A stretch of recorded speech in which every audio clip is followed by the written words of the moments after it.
Hello, hello, I'm here. I'm late, but I'm here. I said I was gonna stream every day, and I made it. I almost didn't make it, but I made it. So long story short, I got called to go and assist my father with some technical difficulties because he's a boomer and he can't operate anything correctly. So I was trying to help get everything set up. He needed like Windows updates on his laptop. He needed his iPhone updated. He couldn't log into some of his accounts because he couldn't find his password. We had to password reset. It was a whole thing. And so I ended up helping him for like 4 hours. So, yeah. Good times, super fun, just how I wanted to spend my whole day. If you have parents who struggle with technology, you can probably relate. But my parents just, they try, and there's a lot of things they can do, and but when it comes to just like maintenance issues, you know, they'll just use their phones and laptops and stuff until they basically quit working, and then they call me and they're like, I can't do it, and then I have to go and help them, you know? And usually it's easy stuff like running updates, either iOS updates or updating apps, or I don't know. It's usually nothing complicated, but this time it was just a lot of, it was a lot.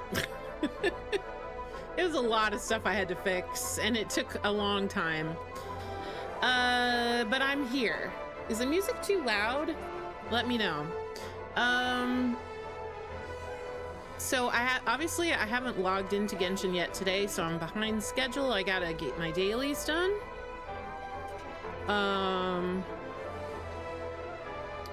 Let's see. I don't even know what else is going on. Oh, Lieben. I gotta go talk to Lieben. Okay, we got stuff we gotta do here. Let's go talk to Lieben. Right before I started stream, I was like chugging down a drink and eating some crackers. I've had nothing to eat all day because I was helping my dad, so I don't know. I'm a mess right now. It just threw off my entire day. But it's fine. You know, I'm here to be helpful, a helpful daughter. Sure, I don't mind it. Okay, so today, weapon mats. I'll take them. I usually just take whatever it is. I don't really care to chase down any special boxes. Let me grab mail. Oh, we got some birthdays here? Oh, Lanyan. Cool. Hi, Croy! Welcome to the stream. I'm late, but I'm here. I was just talking about how I was helping my dad with his laptop and his iPhone because he's a hopeless mess with technology. And it kept me busy like all day, basically. Oh, man. But I'm here.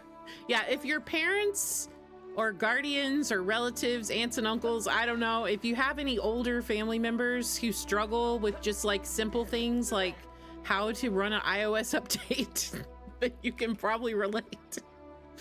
I don't know what they would do without me. It's not just my family. Let me tell you this story. So the other day I had a haircut, and the person who's been cutting my hair has been doing it for a long time, so I know her very well.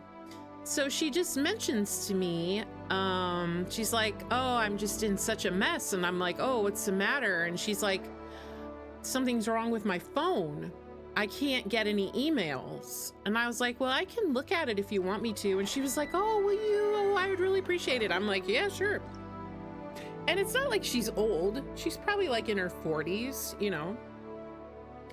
So she handed me her phone and I looked at her. I brought up her email and sure enough, she was not getting any email. In fact, she hadn't gotten any in several days. So I'm like, okay, well, let me investigate this and see what's going on. Come to find out, she had been archiving her emails instead of deleting. She had like literally thousands of gigabytes of email, and she had reached the maximum capacity of email allowed in Google. It was so funny. And I was like, yeah, I found your problem. Yeah, your Gmail is full. She's like, oh, but I always delete emails like spam and stuff. And then I looked and I saw she was not deleting them. She was archiving them. So they were all saved, even spam, everything was saved. And I was like, okay, I can get you started, but I'm not going to be able to do this for you because you're going to have to go through and delete these mails. And I mean, I don't know what mails she wants to delete, you know? So she's like, just delete them all. She's like, there's nothing I need in my email. Just delete everything. Well, that made me a little bit nervous. I was like, are you sure there's nothing in here? Like maybe a friend or family member sent you a photo or something you might want to save. She's like, no, just delete everything. So I go into the Gmail. Well, so in order to do that, I had to install the Gmail app onto her iPhone because you can't do it from like mail settings in iPhone, obviously. So I installed the app and you can only delete 60 at a time. So I'm, as she's sitting there cutting my hair, I'm just like deleting 60. I'm just deleting like 60 of her emails at a time because they don't have any, like, at least I couldn't find any way to like mass delete all of them. And the entire time I was getting my hair cut, I was deleting her emails. And by the time she finished with my appointment, I think I had freed up like 5% or something of her maximum space in Gmail. So I felt kind of bad. I was like, well, okay, so I helped you a little bit. I said, what you need to do when you get off work tonight, I'm like, go home, get comfortable on the couch and just put on a movie or something. You're gonna have to sit here and delete these 60 at a time. Unless she found some other way. I mean, well, I didn't really like thoroughly investigate it. Maybe there is some other way to do it, and I don't know because I've never experienced that before. But that's the way I had to leave her because I was like, yeah, I have to go. So good luck. But I think she had 14,000 pages of email or something. It was crazy. Yes, exactly. But at least with artifacts, you can, like mass delete, you know? So at least we have that, but yeah, it was crazy. And she was so appreciative. She knocked $10 off my haircut, which I was like, wow, thank you. You didn't have to do that, but she insisted. And then all the other like people working in the salon were like, will you fix my phone? Will you fix my phone? I was like, I have to go. I'm sorry, I can't run tech support for everyone in the salon right now. I have to go home. It was just really funny. Apparently everyone in there was in desperate need of like technical support. But I'm used to it because my parents need help like every day. I'm not even exaggerating. Literally every day they need me for something. So I've gotten quite used to it. Phones, laptops, email, online bill pay, I don't know, like anything you can imagine, I'm the go-to person. So it was just really funny. So yeah, that's where I was all day. It was super fun. Oh, add to the thing that the Wi-Fi at my dad's house is like insanely slow because he doesn't pay for like, oh, okay. Thank you for letting me know. Let me turn this down. Thank you, thank you. Usually Ace is here to give me sound help, but I think she's busy working on something in her office. What was I just doing? I just forgot. Anyway, it was crazy. It's over now. It was not the way I was planning to spend the day, but you know what? It is what it is. All right. So resin is all used up, correct? Yes. Oh, that's what I was doing. I was going to get my ores.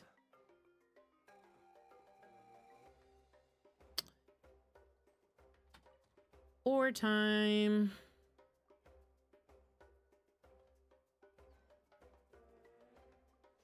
I don't know what's worse, the technical support or the fact that my mother keeps getting hacked. Listen to this. While we're on the story of parents who can't operate technology, my mother has been hacked 10,000 times because anybody who sends her an email or a text message, she just assumes it's real. Yeah. I told her, I said, one of these days your credit card company is just going to cut you off because you've been hacked so many times. So somebody had gone into her Walmart account, I don't know how, and bought $1,200 worth of Razor Gold with her credit card because she had her credit card saved in her Walmart account. So they bought the Razor Gold through the Walmart app. Yeah, crazy. And so luckily her bank noticed the charge, like her credit card company noticed the charge. And so they contacted her and they were like, did you buy this? And she's like, I don't even know what Razor Gold is. So of course she didn't buy it. So yeah, that was a whole thing. So I had to help her, like they sent her a new credit card. We had to go in, reset up all her like automatic payments, her credit card saved in like all these different apps, and fix her Amazon account and fix her Walmart account and fix everything. And it literally took days to get it all back in order. And I've set up 2-factor authentication on like a bunch of her apps because I thought that might help her keep from getting hacked. I laugh and it's terrible. I shouldn't laugh, but it's so funny to me. I just feel like one of these days her credit card company's gonna be like, look, lady, this is like your 10th credit card this year. We're not doing this anymore. It's so sad, though, that people keep taking advantage of, you know, people who maybe are not that internet savvy or people who, you know, are just too gullible, you know? So I've gotten in the habit of just like, of telling my parents, like, look, if you get an email or text message and you aren't 100% sure about it, just, yeah, don't press anything. The ones my mom always falls for are usually the ones that say like, your iCloud space is full, please update your billing information or something. Or she'll fall for like, your Netflix account is gonna be, you know, turned off because your payment information is wrong or something. Like she always falls for those.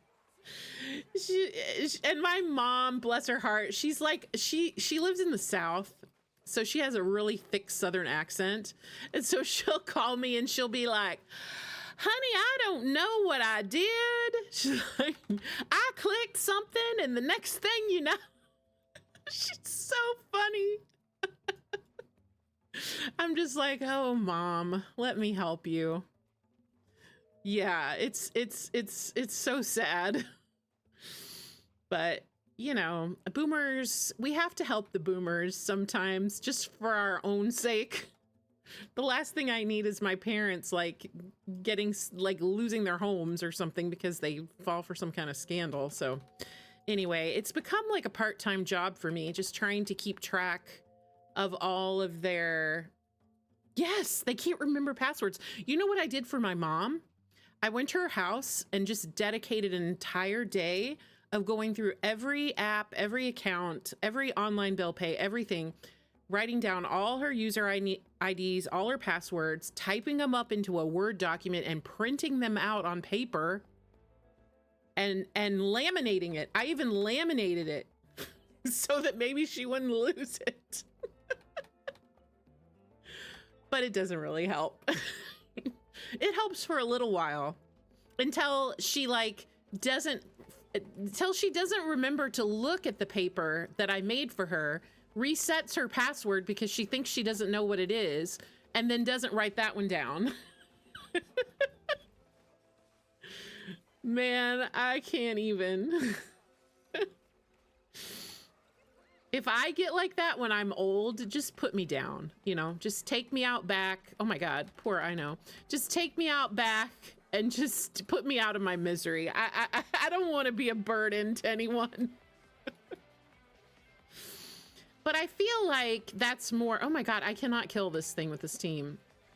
I feel like that's more like of a problem that probably won't be as bad for like people who grew up in the time of the internet. I think it's more for like boomers because they lived like most of their life, you know, without it. So I think for them, it's like no matter how many times you sit down and try to explain to them, like, look, this is how it works.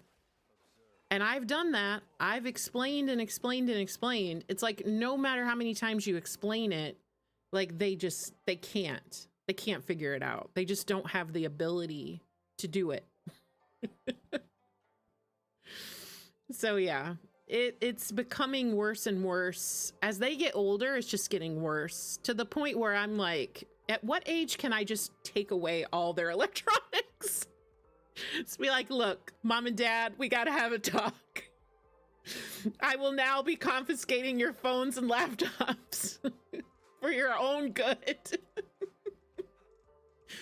Oh man. I can't even tell you what it's like to deal with this on a daily basis. I'm so jealous of people who have parents who are like technologically savvy, because I feel like it's just a huge part of my everyday life, trying to help them.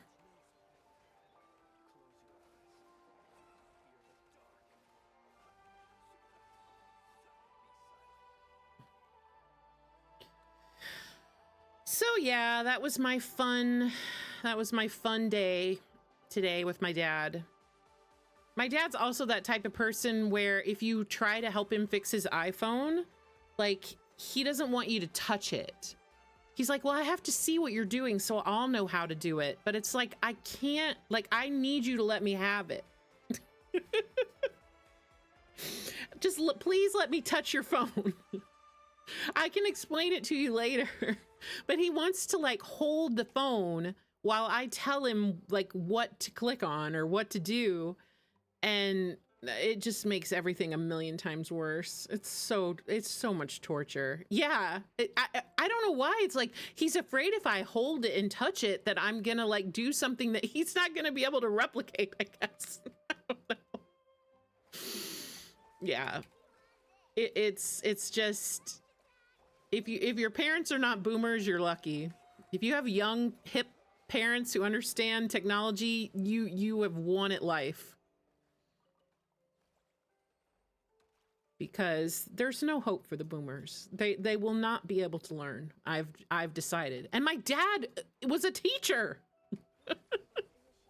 I'm like, if you can't learn this, there's no hope.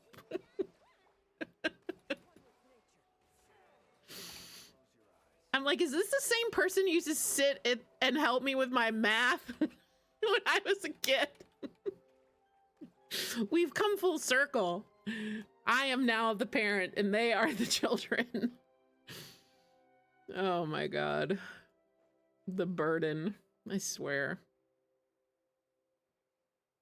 I just hope that doesn't happen to us when we get old. We won't be able to operate the computer chips in our brains. And no one will be able to teach us. Yeah.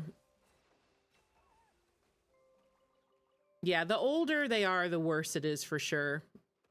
I feel like if you have young parents, you just can't relate to the burden and the trouble and the work that goes into helping your.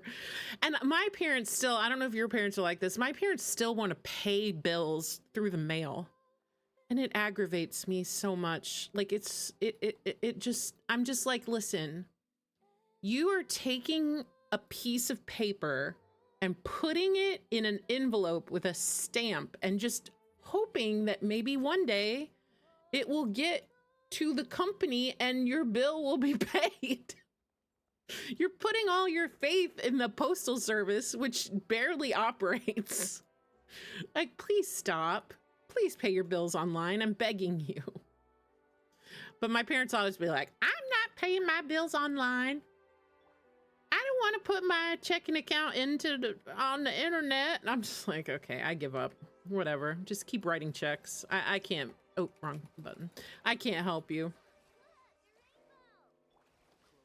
Oh, ads. Sorry about that. Good old Twitch. They gotta try to make money.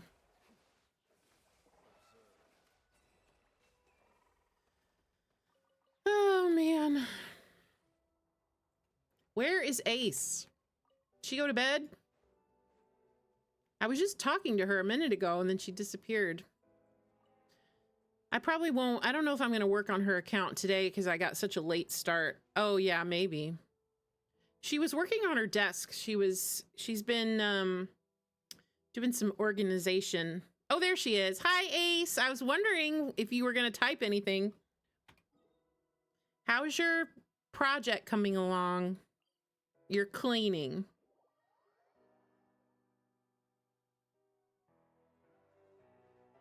You're listening. Okay.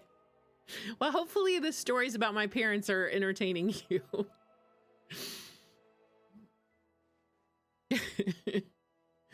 I could literally tell stories all day about all the stupid things my parents have done. It's really insane. Did I ever tell you the story of the time that my mother tried to sell something online and some guy texted her and was like, oh, I live super far away, so I'm going to send you a check. I'm going to send you a cashier's check to buy, it was a bedroom set. I'm going to send you this cashier's check to buy this bedroom set, but I'm going to send it for more than the amount because I want to pay for somebody to come and pick it up for me or something. I don't know. They made up some convoluted story or something about why they were going to send this big check. So this guy sends her like a huge check. It was like a $3,000 check. And so she finally told me about it. She was like, I don't know what I should do because he sent me like a huge check that's for way more. I'm like, listen, Mom, we got to have a talk. This is a very easy to understand scam. He's sending you a check for more than the amount and asking you to refund him the extra because then he's going to cancel the check and he's going to make double the money. So I'm trying to explain this to her. I said, this is a very common scam. But she couldn't understand it. Bless her heart. I tried to explain it to her for like hours. And she's like, but I want to sell this. I'm like, forget it. You're not selling this to this guy. This is a scam. This is not real. Well, I'm going to take this check to the bank and ask them if it's real. I'm like, it's a real check. I'm trying to explain to her. I'm like, yes, it is a real check, Mom, but you can't put it in the bank because he's just going to stop payment. She's like, well, how do you know that's what he's going to do? I'm like, because I'm not an idiot. I don't know, because people don't just randomly mail people $3,000 checks. Oh my God, it was a whole thing. I didn't think I was ever going to be. Finally, you know what I ended up doing at the end? I literally took the check out of her hand and ripped it up. I had to do it though. It was for her own protection.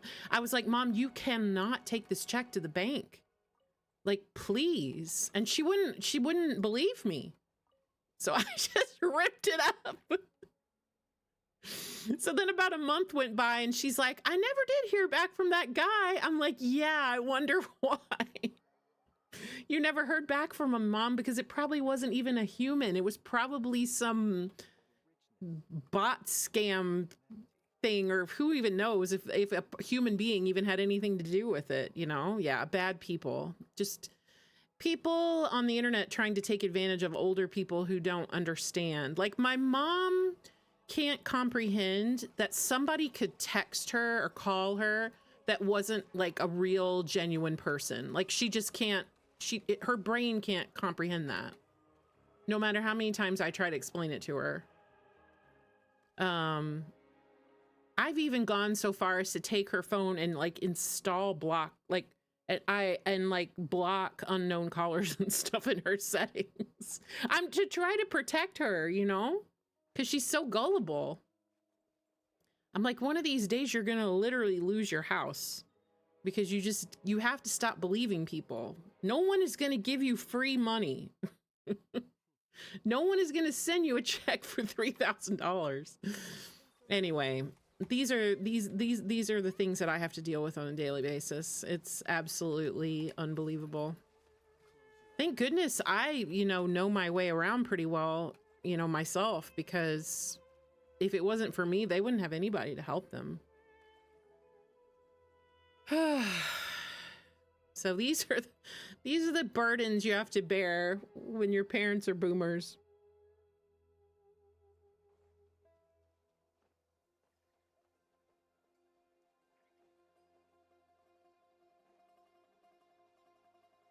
But finally I got out of there after I got everything pretty well fixed.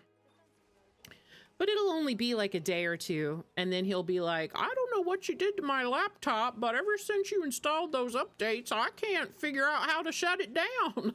Or it'll be something stupid. Every single time. And then I'll be like, look, just, I can't explain it to you over the phone. I'm just coming over to your house. I can't deal with this.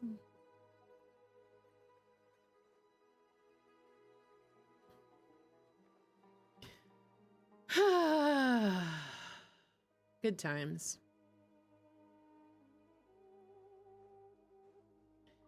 So anyway, let's change the subject so I can stop stressing out about my parents. Yeah, seriously. Parents don't read, and apparently gacha players don't read either, so we're just screwed all the way around. I can't even be on Twitter today. Every time I go over there, it's just nothing but Honkai Star Rail leaks. Like, my entire timeline is just, that's all it is. It's either character leaks, map leaks, region leaks, ability leaks, whatever, everything just leaks. It's just all leaks. That's all it is. It's like, okay, well, I guess nobody wants to be surprised about anything that's coming out in the next area. It's all on Twitter.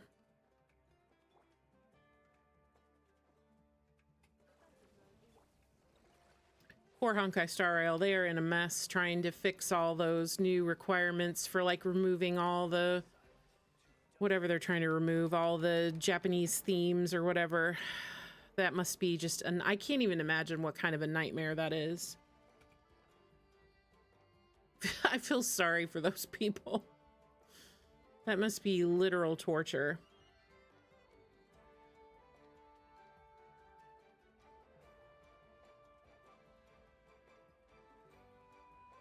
Oh.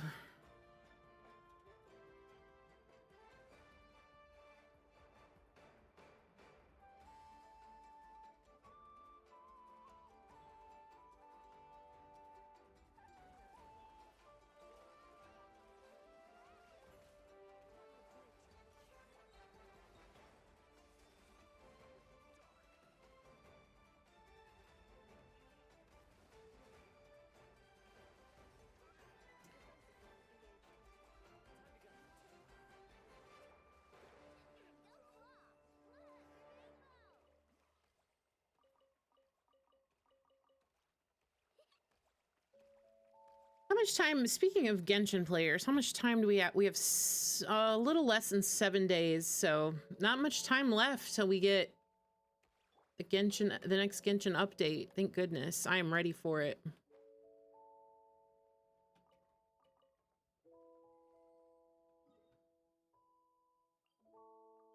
Other than farming, there's like nothing to do right now.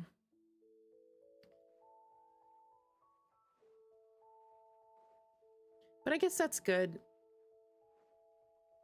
It gives me no excuses to get out of collecting these materials.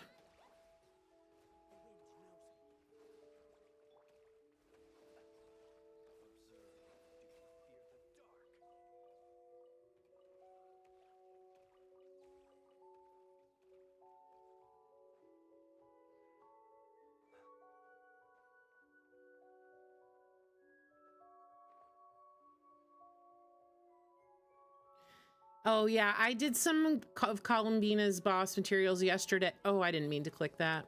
Stupid. I did a bunch of those yesterday, but I'm not done. I still need a few more. But I mean, we have a whole week, so that should be pretty easy. I need to check my books. I don't know how many books I have. Do you ever use that website? I forget what it's called, where you can like program in all your pre-farming. I haven't used that lately. I should go back in and set it up again because it's really helpful to keep track of like what you need, what you've got enough of, you know, and stuff.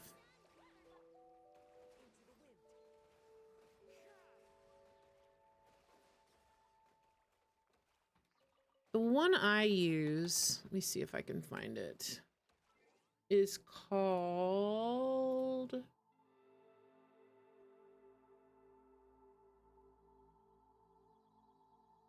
It's this one. You can see I used it for Durin and Nefer. So, but you have to do it manually. So you have to come in and you have to like manually enter all your quantities of stuff like by hand, which takes a long time. But the nice thing is once you enter it, then you can come here and you can see like, oh, you know, I need 93 of these, or I need, you know, this, I need 12 of these, or like, I really like using this. It's just, I'm a little bit lazy because it takes a really long time to update all these amounts. So I'll probably work on that maybe one night when I'm just kind of bored and don't have anything to do. Since we have three new characters coming, I'm sure there are a lot of materials that I need to collect that I don't have. Although I know some of them are new and we can't collect them yet, but I want to try to get at least the ones that I can get over these next 6.5 days or whatever it is. Then that way, when the patch releases, all I'll have to worry about is just the new stuff.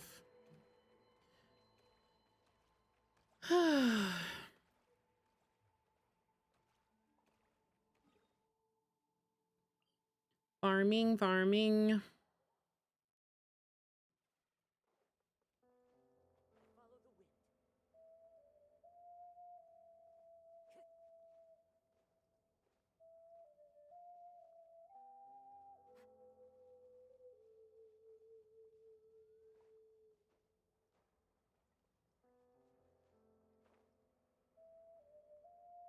When does the abyss reset? Oh, okay. Long time. Yeah, so we don't really have much going on.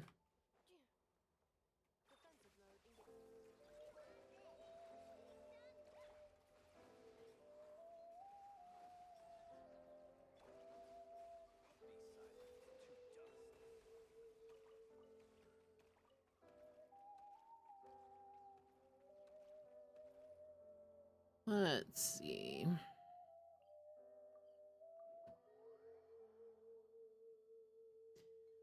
It was a good thing that this morning I got all my Star Rail stuff done because I didn't know I was going to be gone all day. So at least I don't have to worry about that tonight. The only thing I have left to do in Star Rail is just finish up the Chimera little Awuwa or whatever they're called. event thingies. I have to finish that. But other than that, I'm all caught up. I finished the Trailblaze quest. I did my Currency Wars update. I did my Pure Fiction. So that's all done.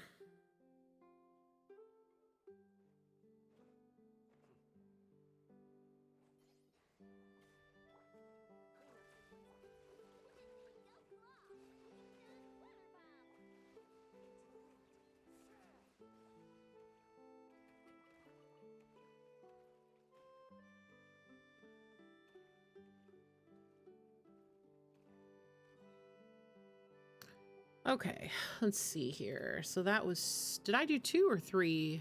I've lost count. Oh, I only did 2. Okay, I still gotta do this one. Hello, welcome in.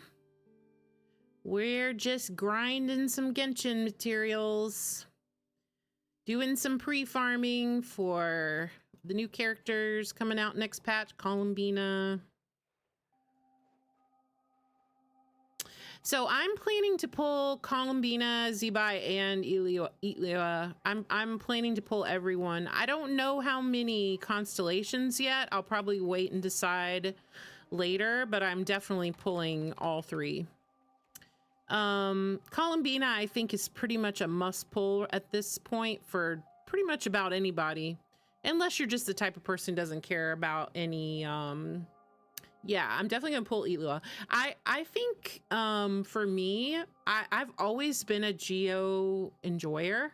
I was a huge fan of Zhongli back in the early days of Genshin, and then when we got to Inazuma, I had a C6 Ito team. I loved Ito, so I've always loved Geo. So I think Zebai is beautiful. I think her playstyle looks beautiful. So, and then of course Ilya is just adorable and perfect and cute and just, I love him. I'm so excited for his world quest and I just think he's great. So yeah, I'll definitely be planning to pull for them. But I pull at least 1 copy of everyone because I just like to collect all the characters, and then later I'll decide if I feel like I need constellations or not. But I've been lucky enough to be able to collect everybody and not necessarily use everybody, but at least have 1 copy.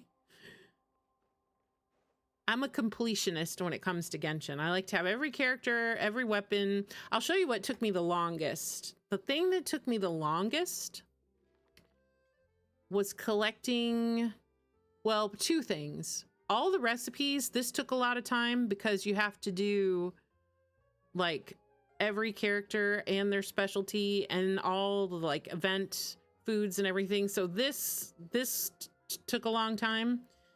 And then also the weapons. This was really hard to complete because you have to do the event weapons, you have to get the fishing reward weapons, you got to get everybody's signature weapon. In fact, here's the new one for the new event. Like, this was also hard to complete, but my goal is to have everything. I don't know. I just like to have everything. So I'll definitely be pulling them. And then we'll see. I assume Columbina is probably going to be very tempting for constellations. I think we'll see if I want to get some extras for her.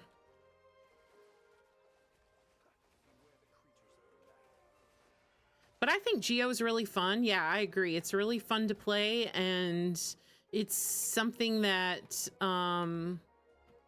I think is like, some people don't like it and that's fine, but I don't know. I always found Geo to be fun. I played a lot of mono Geo teams. And I have you know, Navia and Chiori and the newer Geos as well. So yeah, I enjoy it.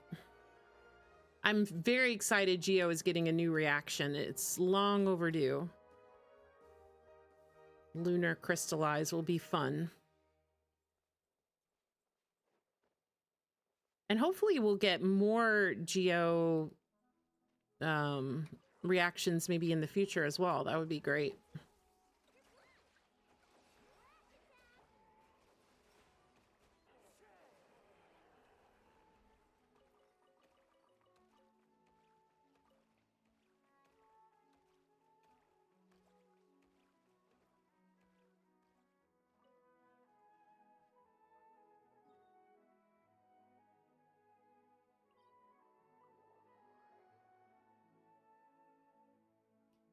Hopefully, if they decide to do some buffs for the old Liyue characters, we'll get a Zhongli buff. Like we did for Venti. That would be awesome. Because I miss playing Zhongli. I would love to be able to bring him into the current meta. Be able to use him again for stuff.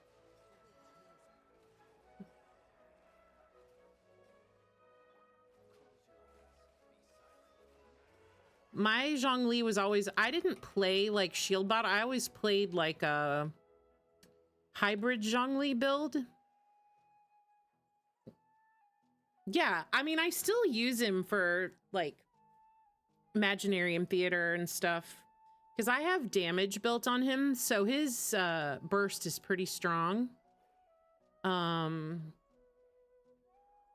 So yeah, I still enjoy playing him. I wish we could use him in like Onslaught and like even the harder difficulty stuff. That would be fun. Yeah, I think it's fun to build him with some damage. I know probably newer players wouldn't really know that, you know, for a long time, I think when the first couple of years of Genshin, I think it was pretty common that people would put damage on Zhongli. He's just kind of fallen out of favor, you know, over the last few regions. All right, these three are done. So next I need... Oh, I finished this one too. So next I need this one.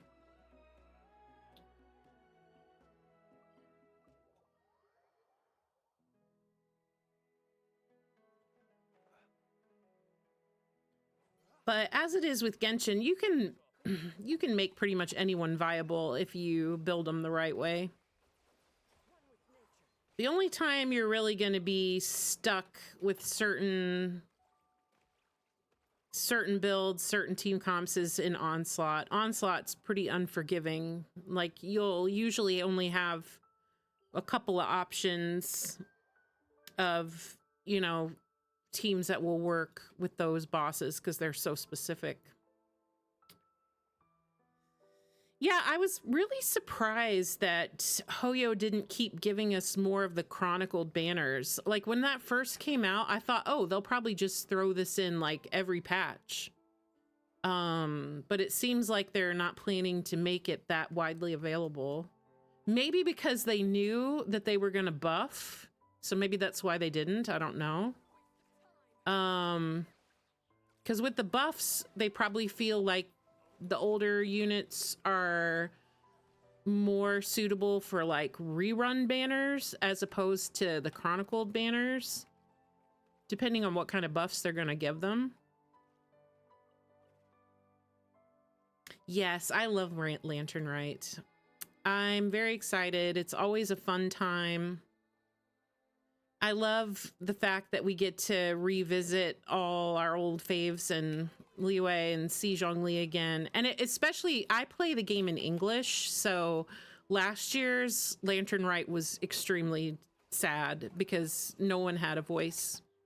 But I ended up playing last year's Lantern Rite in Japanese, which was great. I mean, the Japanese voice cast for Genshin is amazing. And it's just, for me, it's a little bit sad because I've just gotten used to all the English voices. Ironically, I played Genshin the first year in Japanese. Coming into the game, I just felt that was the best option for me because I was a huge anime fan and I was just, you know, I knew a lot of the Japanese voice actors and who they were, and I felt really connected to doing that. Oh, yeah. A lot of people were upset about the skin. And I don't blame people for being upset because you feel like the ones with seniority would be a higher like they would be higher on the list of priorities, but I think looking at it from Hoyo's perspective as a money maker, they probably felt like a more recent character would be more likely to sell. Because Genshin, a lot of the OG, like old-time Genshin players have either quit or they don't play very often, or maybe they don't spend anymore. So I think from a business standpoint, they probably felt like they would be more likely to sell Nouvelette skin because more current players probably have Nouvelette, you know? At least that would be my, that would be my reasoning behind it. Although a lot of people probably have Zhongli or Zhao or some of the older, like, Liyue characters. Maybe they don't really play them very often. So maybe you wouldn't be as likely to want to break open the wallet and spend money on a skin on a character you don't really play very often. So I think a lot of it, I think a lot of business decisions go into figuring out who's going to get a skin. And also probably they can look, like last year, they can say, okay, how many people bought Hu Tao's skin? Because before that, let me see, who was the one before that?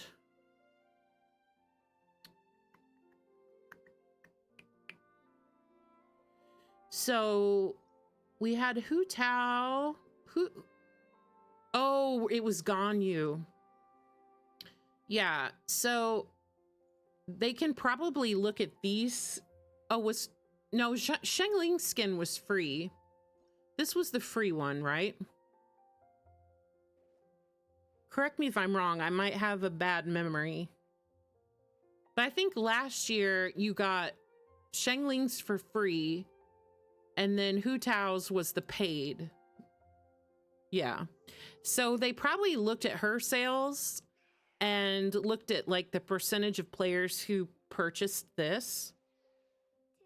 And that's probably how they determine, and Ganyu as well, the year before, they probably look at that to determine like what's most likely to make the most money, you know. Also, another thing that probably played into the factor of deciding who was going to get the skin is the story.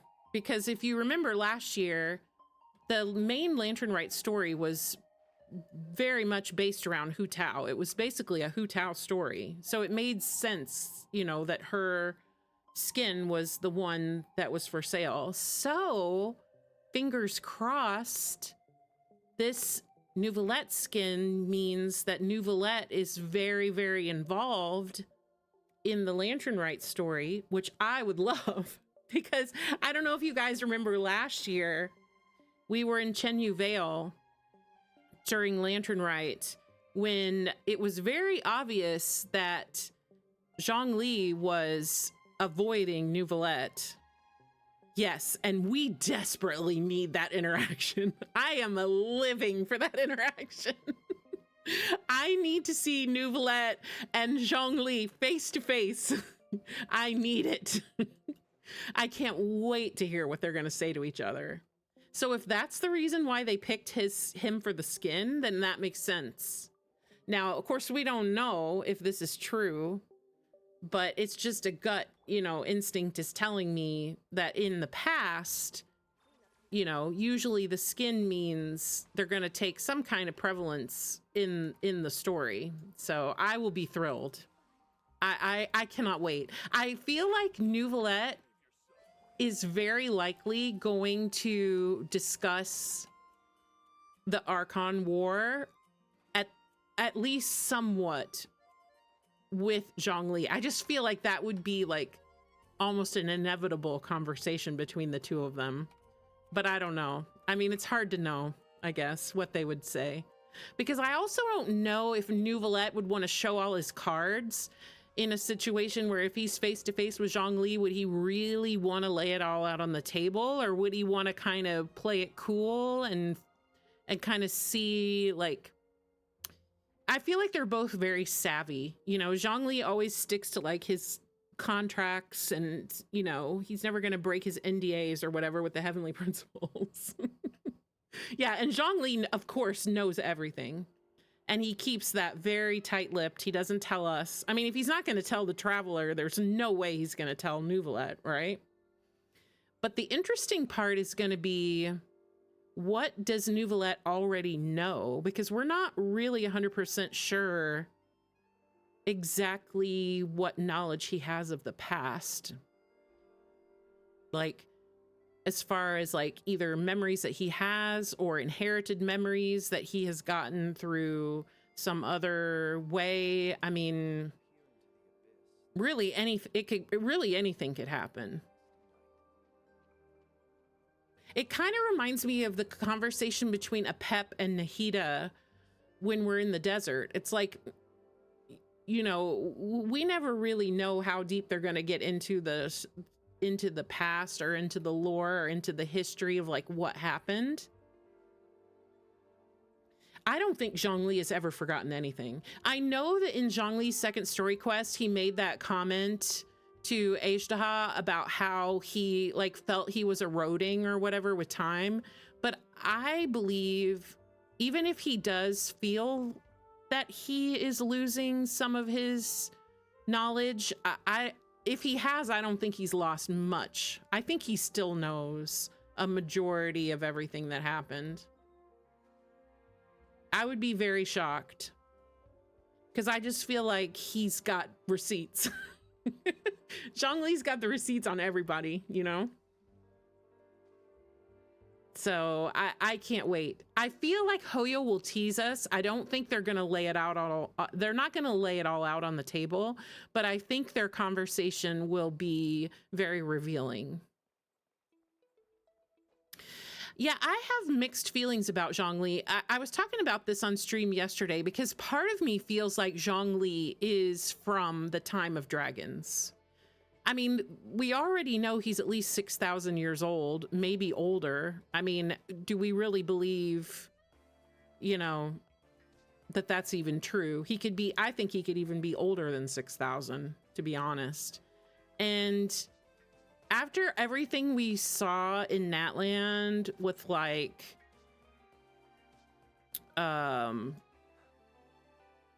all that stuff that was revealed, like when you go into you know, when you go, I can't think of the name of the world quest,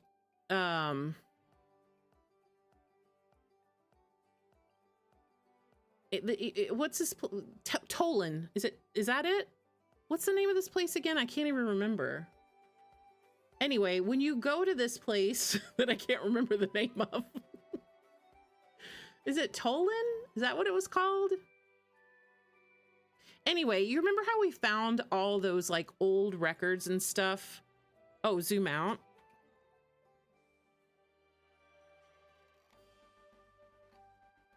Wait, I gotta go to this one, right?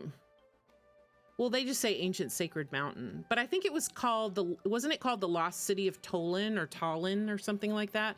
Anyway, when we were there, you know how we found all those like old court documents and stuff from like the dragons and like the dragon sovereigns and the council or whatever. Like when we found all that stuff, that's when I really started to believe, especially when they talked about how they had like those human like nurseries where they were like throwing humans in with the dragons and stuff to see what would happen.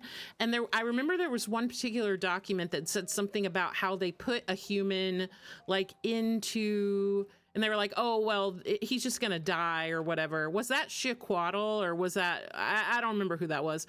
But anyway, it got me thinking about Zhongli, like, could Zhongli's like true origin be all the way back to like the dragons? Like, was he some sort of like human dragon hybrid, or was he like I don't know, like I just feel like there's more to be found out there that we don't know about. Because we know Zhongli obviously is an adeptus, an adepti, but he also, I think, could be something predating the adepti, even going back further back to the original, like, ancient dragon civilization, if I can speak. I think there's a good chance he could be a descender. I mean, honestly, anything's possible. He's so tight-lipped about his contracts, and plus we have to think to ourselves, like, what contract did the Tsaritsa offer Zhongli that he was willing, the contract to end all contracts, right? So if you just play devil's advocate and you think, okay, let's say Zhongli wants to break his contract with the Heavenly Principles, but he knows it's like airtight, like there's no way out of it. If the Tsaritsa had some way to, like, break his contract and sort of, like, well, as he said, break all contracts, that might have been his only way out. Because I think one thing we've learned over the last 5 years is the Archons are not seeing eye to eye with the Heavenly Principles, right? I mean, it's pretty obvious that there's a disconnect there. They may have originally at one time all been on the same page, but I think it's pretty obvious that they are no longer on the same page. I mean, I don't know who could argue otherwise. Yeah, I mean, if Zhongli is a descender, I mean, what we learned in Fontaine, like, you just have to have, what, a fate that rivals the world or whatever. Like, so a descender, you don't have to technically descend from anywhere. You don't even have to be from somewhere else. Basically, it just is a label given to people who can rival the fate of the world, which at this point, you could almost say Dottore, right? I mean, he's rivaling the fate of the world harder than anybody. Or at least he's trying to. I don't know if he's going to be able to. But the term descender, I think, is a little bit misleading, because I think a lot of people think in order to be a descender, you have to have descended to Teyvat from another planet, when that's not really necessarily true. It just means it's more tied to your ability to challenge fate and break the norms, you know, break apart the system and have the strength to be able to fight the Heavenly Principles, or to want to fight the Heavenly Principles. But the thing is, too, about Zhongli, does Zhongli want to fight? Because I think what we learned the most from his story quest is that he doesn't want to anymore. I think he's just like, he's over it at this point. He feels like he's old. He's gotten tired of it. He wants to, like, you know, that famous conversation. He's like, I was walking down the street and I heard somebody talking about how they wanted to, like, lay down their burdens, and, like, he was ready to, like, just give it up, you know? So would he still have that descender type of qualifications where he's ready to challenge fate? Like, is he really ready to challenge it? Because it seems to me like he's just ready to be done. Poor guy. He's had enough. But as we saw when Xiao was in the process of dying, I mean, he obviously stepped in to save him, so he does care. He's retired, but he's retired, like, and still does care. Yeah, I mean, changing and challenging, it's kind of the same thing, because the Heavenly Principles is the fate, right? I mean, everything is being set. Ever since the Heavenly Principles took over for the dragons, he's basically been fate, right? I mean, he's laid out the principles of Teyvat, the rules, the laws, what everybody has to do. So either you want to change or challenge the Heavenly Principles. But it has to be more than that, because a lot of people want to challenge the Heavenly Principles. I mean, the Tsaritsa wants to, Dainsleif wants to, Dottore wants to. I mean, that's only like step one. You have to have that will to want to do that. but that's just like part of it, right? Yeah, Skirk is definitely more of like a visitor. I feel like she's got her plans of what she's interested in and things that she wants to do, things that are important to her. I don't really see her in that sort of heroic role. She didn't come to Teyvat to save anybody, right? She's not there because she wants to overthrow the heavenly principles and free the people. Yeah, the lore is very confusing. And the thing that's really confusing about the lore is that it's constantly evolving and changing. And a lot of things that we think we know are not reliable sources of information. Because I think most people, when they start Genshin, it's like, oh, hilly churls are bad. Let's kill all the hilly churls. And then 1.4 or 6 or whatever rolls around, and Dainsleif like, oh yeah, by the way, the hilly churls are just like the innocent people. It's like, you know, I mean, we're always getting thrown a curveball. It's like, oh, the Fatui are our enemies. You know, when we first go to Liyue, it's like, oh, the Signora is bad and Child is bad and the Fatui is bad. Well, now the Fatui are like our friends. Right? Well, not all of them, but I mean, Capitano turned out to be a good guy. Arlecchino has pretty much turned out to be pretty much a good guy for the most part, even though I think she still has her own agenda that is more aligned with like the Crimson Moon dynasty and like her past. But I think for the most part, it's like the enemy of my enemy is my friend. And I think that's basically the whole core of Genshin as a whole. The Traveler comes in as like this third party and like just starts building an alliance, basically. It's like, well, let's befriend everyone who has sort of the same philosophy and see if we can unite everybody together.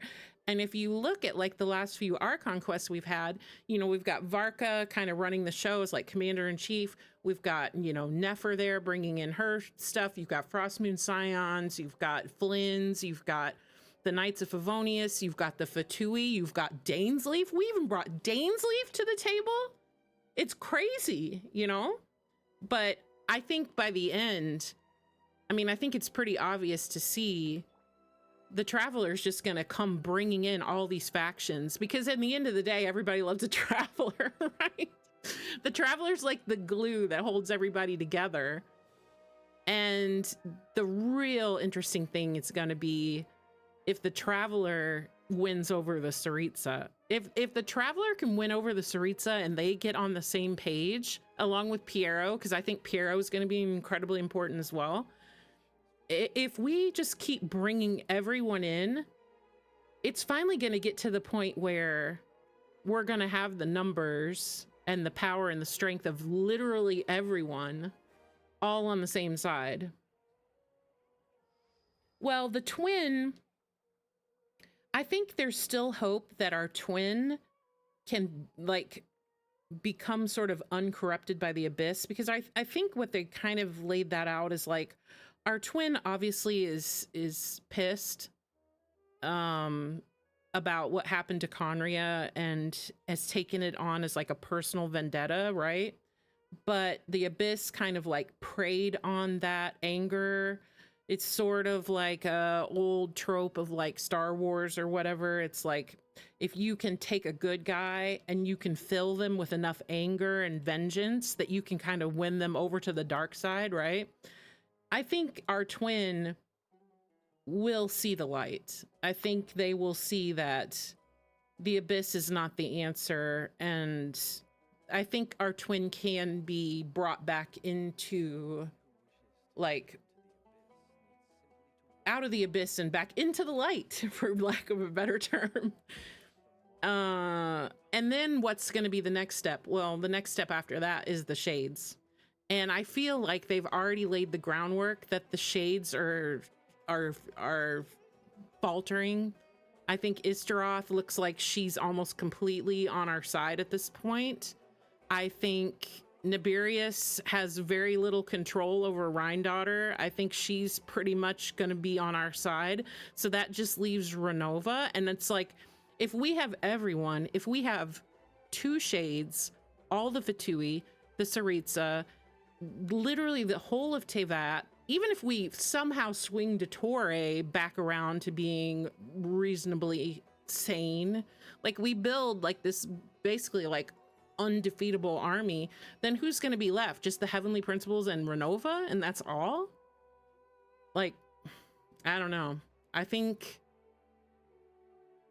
mean, we don't know how strong the Heavenly Principles is. I mean, we know they're super strong. Obviously, they took down the entire, like, dragon civilization, but I think you have to remember that the dragon civilization was already falling apart from the inside because they had so much dissent, like, among their ranks and, like, so many people that were not on the same page. They kind of, like, fell apart internally. And I think the Traveler is definitely strong enough to hold all these factions together, like with a common goal. Whereas the dragons seem to all be so individualistic. Like they just didn't really have like good, strong bonds between each other. They had a lot of infighting. They were like always looking out for number one. And I think that's how probably the Heavenly Principles was able to bring them down, because they didn't have the unity that they needed. I mean, we pretty much learned all that when we were in Natlan, right? So, I don't know. I guess we'll see. But I don't think we're going to be seeing the Heavenly Principles anytime soon. Yeah, the Shades, I mean, like I was saying, I feel like Istaroth is already on our side. I don't think we're going to have to win her over. I think she already... I mean, even if you look in that trailer, you know, I think it was pretty obvious that her allegiance to the Heavenly Principles is not solid. She seems much more interested in the humans and her ties with Venti, and I don't know. I feel like she's very on shaky ground. And then as far as it comes to Rhine-Daughter, I mean, if I had to guess right now, I would say Rhine-Daughter would come to our side, because I think she would have more allegiance towards the humans because of her connections with, like, she's got her connections to the Hexen Circle. She's got her connections to the Fatui. She's got all her kids. She's got Albedo. You hope she disappears? No, she's going to be important. She's going to be so important. We have to have her on our side. I feel like the Shade of Life is the only one who can take on the Shade of Death. I feel like we have to have... We don't want her to disappear. Also, are we going to get Sertology to come back? Like, Sertology's just out in space, just, like, doing, like, his own thing. But, I mean... if we could get him back over, I think that would be super helpful. Well, it's not even a question of loving Albedo. I honestly don't believe that Rhine-Daughter really understands what love is. I think she cares a lot about her creations. I think like what we saw in the trailer is like, I think she would put her own creations above what the Heavenly Principles would want. I don't feel like she's going to be super aligned with the Heavenly Principles. I mean, Niberius still has a voice in the matter, and she's obviously still tied to the Heavenly Principles, but I feel like Rhine-Daughter could probably veto just about any opinion that she would have. So yeah, I feel like those two will come to the good side. I say the good side because at this point, I feel like if the Heavenly Principles somehow turned out to be good, I would be shocked. I just don't see how they're going to make that happen. I mean, I guess anything is possible, but right now, things are not looking good for the Heavenly Principles. It's looking pretty bad. So, and Piero, I mean, Piero has got his sights set on bringing down the Heavenly Principles by any means necessary. So I feel like a Piero Renova face-off is coming in the future. He's gonna get revenge. So, but all of this stuff is so far away. But this whole conversation started because we were talking about Nouvelette's skin. But yeah, I do feel like Nouvelette will have something interesting to say to Zhongli. I can't wait. I'm literally, that's probably the number one thing I'm the most excited about in the whole patch. So, pretty exciting. Yes, Nouvelette is, here's the interesting thing. It's like before we left to go to Natlan, Nouvelette's like, oh yes, the nation of dragons. I don't think I'd be very welcome there or whatever. Like, that was just a tiny little tidbit of information. Like, Nouvelette knows a lot more that he's not telling us. He's right up there with Zhongli on the secret keeping. Yeah, that skin. I think the main problem with that skin is the fact that I don't think people realized what Nouvelette's body really looked like. Because if you look, where is Nouvelette? Let's look at old Nouvelette here for a second. His legs are insanely long. I mean, if you take off all of this coat and just look at him standing here, he has very long legs. Yes, and he's a lot skinnier. See, people didn't realize that all of this, like, this is not his body. This is all just material and fabric. Like, he's a little tiny guy under there. He's not a beefy dude, you know? But this costume, or this robe, I should say, his judge's robes, definitely give him more of like a beefy look. All he drinks is water. All he drinks is water. Yeah. Yeah, I think it's just like, because you have to look like this inner sleeve, this is like his actual arm, not this whole part out here. This is just decoration. So he is a tall, skinny guy. But I think they can fix it, because if they change the burst, because the problem was in the burst for the skin, all that was left was just like these two little small pieces of fabric that came up, and it just looks silly. I think they can fix it. Probably what they could do is they could add some kind of water effect here. Maybe like something that would sort of surround him. Because when he does his, trying to think, like when he does his burst, yeah, see how he has all that flowy stuff that comes out? Like, they just need to somehow incorporate that back in so he doesn't look like all legs. Somebody made a version where he was wearing shorts. It was so funny. Our boy's got very long, skinny legs. But I still thought the skin was nice. I loved the hair on the front. I mean, I know some people thought his ponytail was too skinny, and I could kind of see that. But the way it looked around the front with like the sides, I thought were so pretty. So I guess we'll see. I'm sure they'll jazz it up somehow and make it look a little nicer. Hello, welcome in. We're just chatting about lore, skins, Lantern Rite, Nouvelette skinny legs. Yeah, the hair is very, very skinny. Like, they took away all this side fluff. They took away all this thickness. It's very, very, very skinny. Oh, lurking. Well, welcome in from lurking. Anything you want to add, let us know. We're just kind of chatting here about all these different possibilities, but I wonder, I don't think they'll change this though. I think the only thing they're going to change is the burst. I don't think they're going to add more hair, but who knows what they're going to do. Yeah, somebody said it was stress from like pregnancy hormones. I'm like, oh my God, this fandom is so just impreg brained.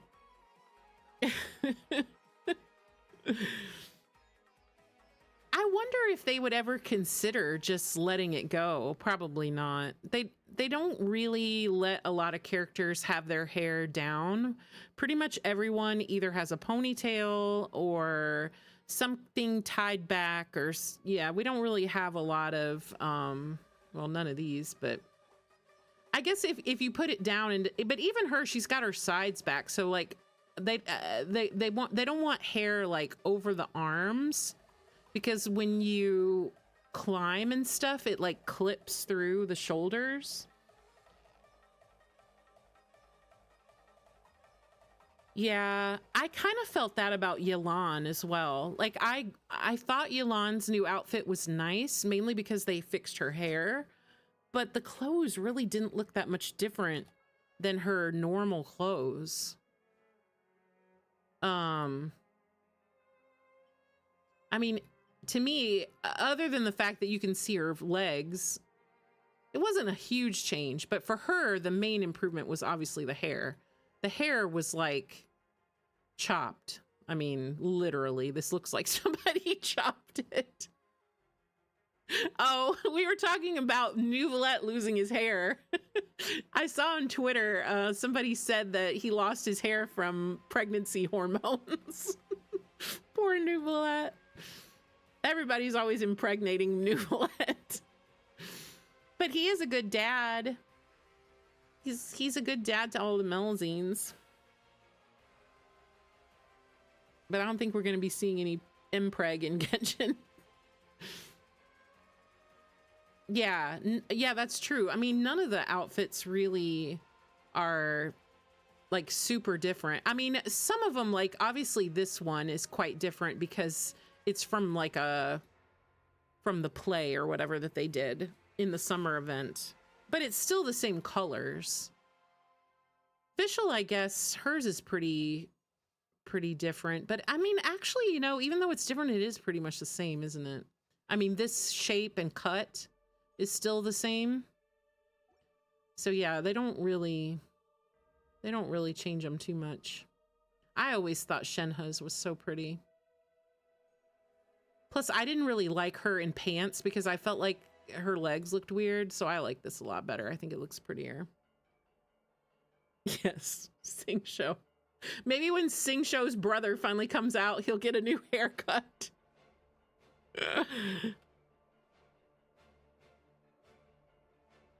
Yeah, I know. What is it with blue? Maybe because MiHoYo's color was blue. They're just blue biased. Here's the question. Will we ever get another 5-star skin? I mean, if Nouvelette's skin is not a 5-star, I'd say it's probably highly likely we're not going to see a 5-star skin again. Unless they're saving it for, like, the Archon skins. Which I still want. I don't care. I don't care how long we have to wait. I need Archon skins. Especially Zhongli and Venti. Yes, Xiao. The thing is with Xiao is in the story, like, would Xiao ever change his clothes for any reason? I'm thinking no. Bro is not going to Lantern Rite. He is staying home. Can you imagine Xiao getting all dressed up and going to Lantern Rite? He would rather be shot dead. He's not going to do that. Zhao is literally like the king of antisocial, I'm just gonna stay home. Yeah, Zhongli's Archon skin with the robes, with the hood, especially if the hood could be like on and off, like you could choose if you wanted it up or down. Oh my god, I would die.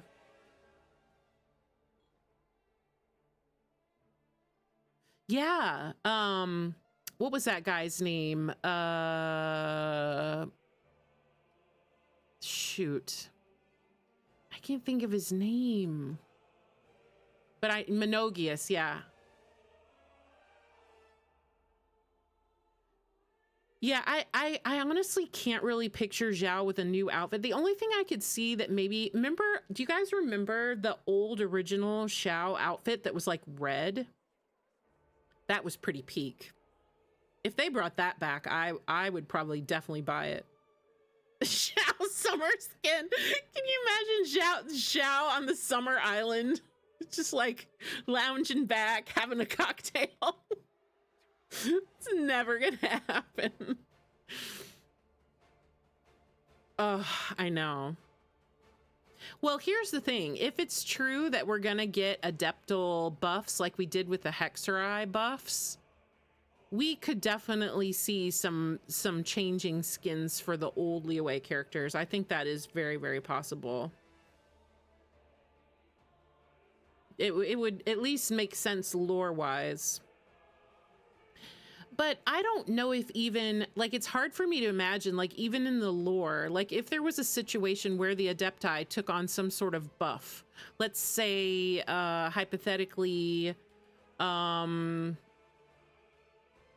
Shenyun comes up with some kind of contraption that's gonna boost everybody's adeptal energy and power. Like, would Xiao even go for that? I feel like he's such a lone wolf. Vortex Vanquisher. I have Vortex Vanquisher. But you know what looks the best on Zhongli? The skin. I love the skin for him. It's so peak. I've had this on. I will never go back to Staff of Homa. I just feel like this is, and this just looks like it was made for him.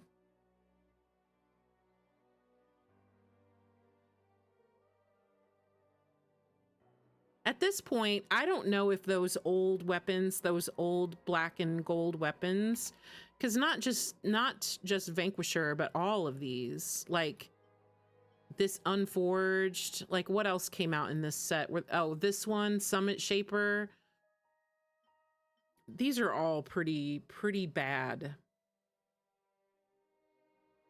So I don't know if we'll ever see a resurgence in the popularity of these weapons. Yeah, the skin is just like perfect. It's funny because, you know, right now it's the only weapon skin we have in the game. And just by some luck, it only looks good on certain characters. I think it looks good on Kazuha. I know Ace doesn't think so, but I like it for him. There's just certain characters that I like the skin for, but I would say for most of them, it doesn't really go. Maybe the only other one is like Eula. Where's Eula? Yeah, I think this one looks good for Eula, but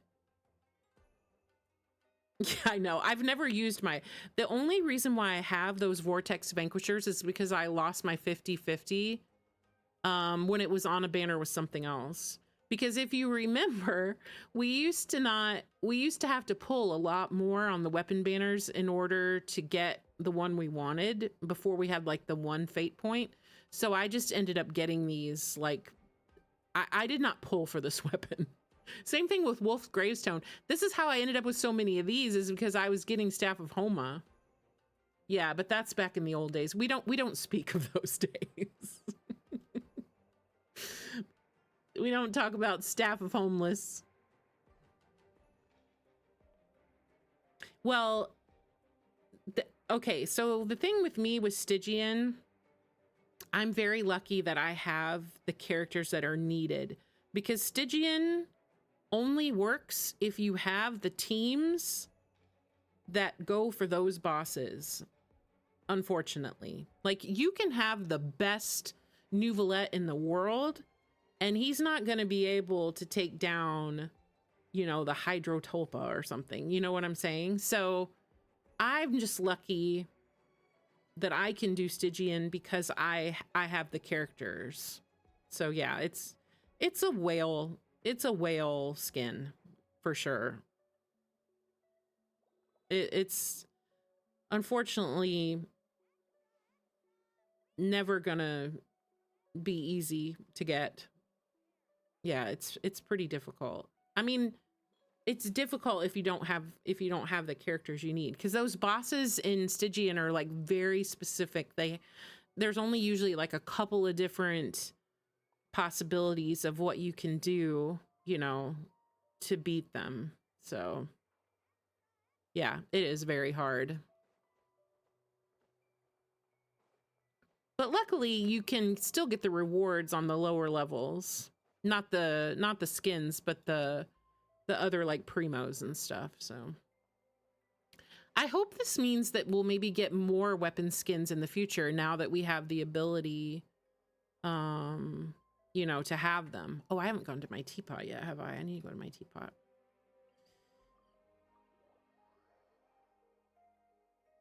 Yes, I last summer when I was streaming a lot, I was going in like every day and helping people clear Stygian, and it's so nice that it's co-op, because basically if I just brought like one strong DPS unit, like I could just do it by myself to help them. So that's nice too.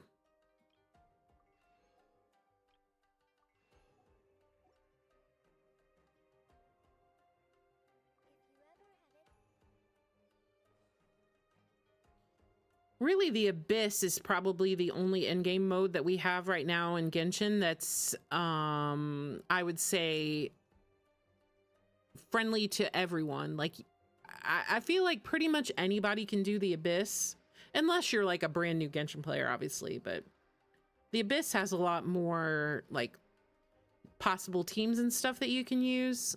But Onslaught is very specific. And of course, Imaginarium Theater is kind of the same thing, because you have to have a lot of characters. And yeah, it's hard. Oh, that's cool.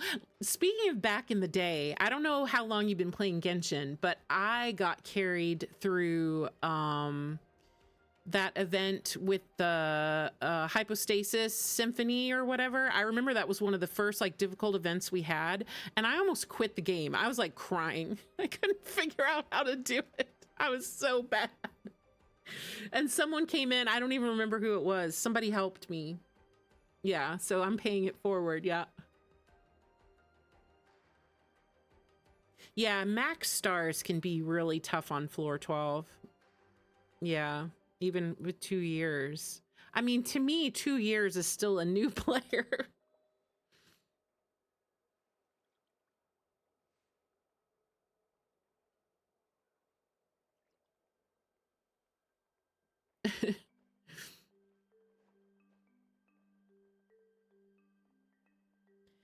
I think for me, it's like pretty normal that if you're a day one player, and here's the thing, you have to remember, a lot of people started playing Genshin back in 2020, and then they quit for a while.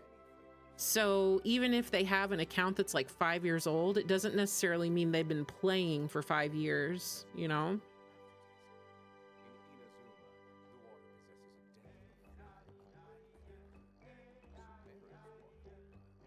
But I didn't 36 star the Abyss for the first time until like Inazuma came out.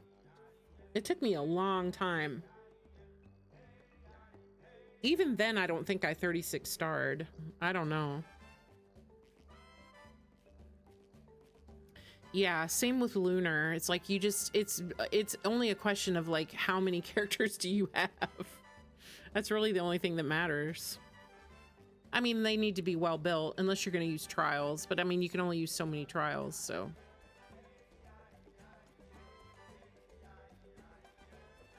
Oh, okay. Oh, that was my favorite event.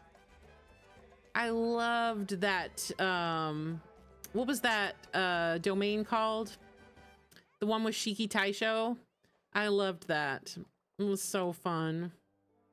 They never brought it back.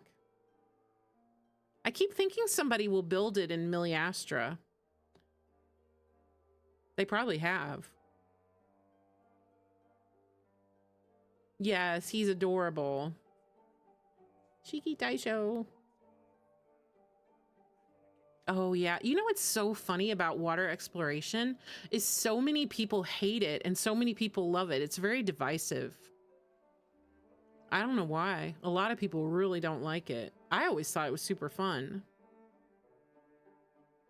But I know a lot of people did not feel the same way.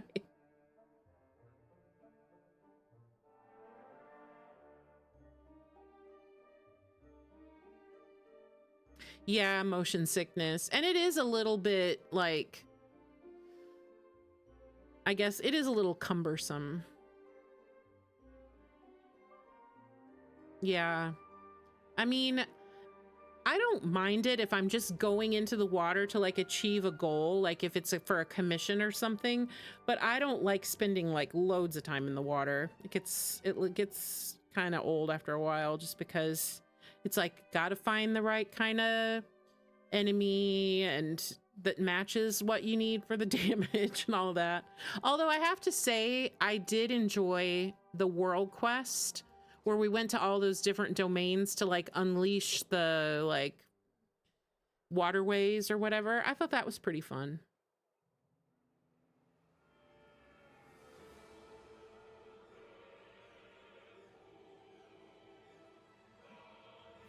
Let's see what else I'm low on. What else do I need to farm? I'm actually kind of low on a lot of old materials. Like I only have 70 of these. That is extremely low. I just never see ruin guards anywhere anymore. Should I farm some ruin guards? Maybe I should. Oh my gosh, should we go back to Liyue? That would be fun.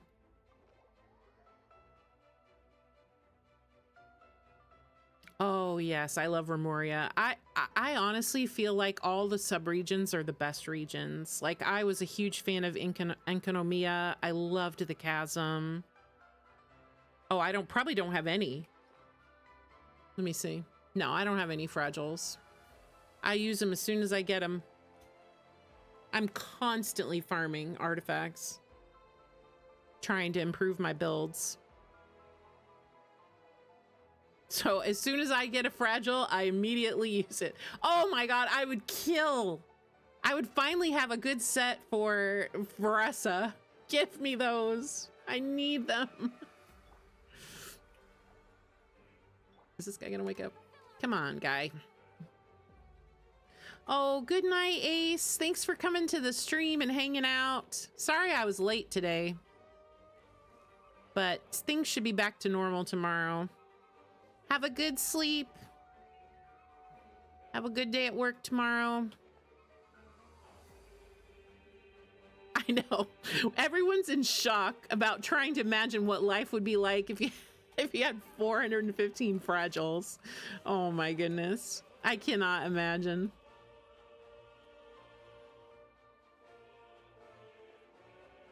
It's like I have farmed Varessa's domain 10,000 times and her build is still terrible. I guess I'm just cursed.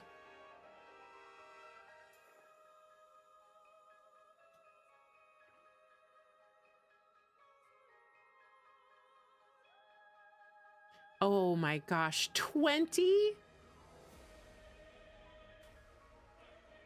Wow. I never have any. As soon as I get one, I use it. I keep a list. I have like a whole document of like all my characters who have like bad goblets or bad circlets. And so every time I get any of the materials I need, I just like immediately make it. So I never have any.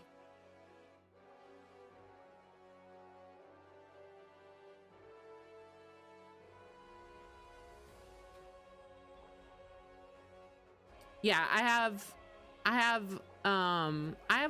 okay, so I'm kind of a nerd when it comes to stuff like that. Like I have to be very organized or I don't know what I'm doing. So I have one that's just a list of artifacts that I need. And I have it broken down by like score because okay, so I'll show you what I have.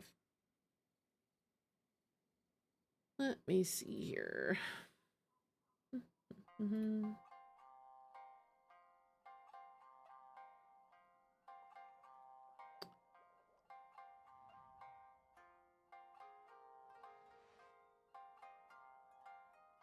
So I come into here because this is where I track like all the builds, right?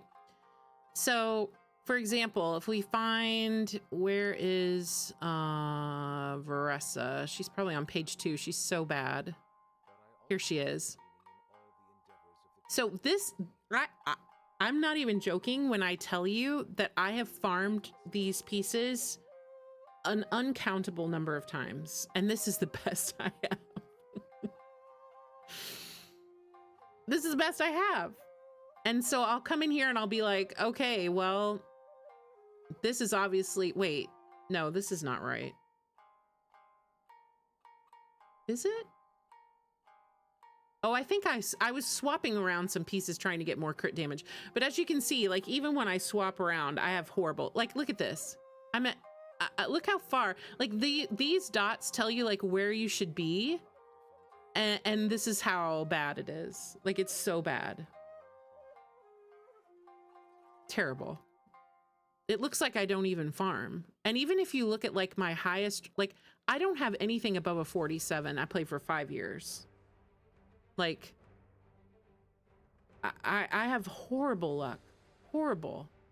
The only characters that I have that are quote unquote pretty decent, probably Arlecchino, because I literally crafted like almost all of her pieces. But even with crafting, like, look how bad her circlet is. It's so bad. It looks like I don't even farm. And Chaska's kind of in the same boat because I had this set. I've been swapping around these pieces between her and Kinich and Mavuika and constantly sharing pieces. Terrible. I mean, her build's better now than it was, but like so many of mine are just, yeah. In other words, I can't imagine what it would be like to have all that resin. I would be in heaven. I would probably burn 415 fragile resin in like a day. I'd be so excited. Yeah, so I'm on a never-ending quest for better artifacts.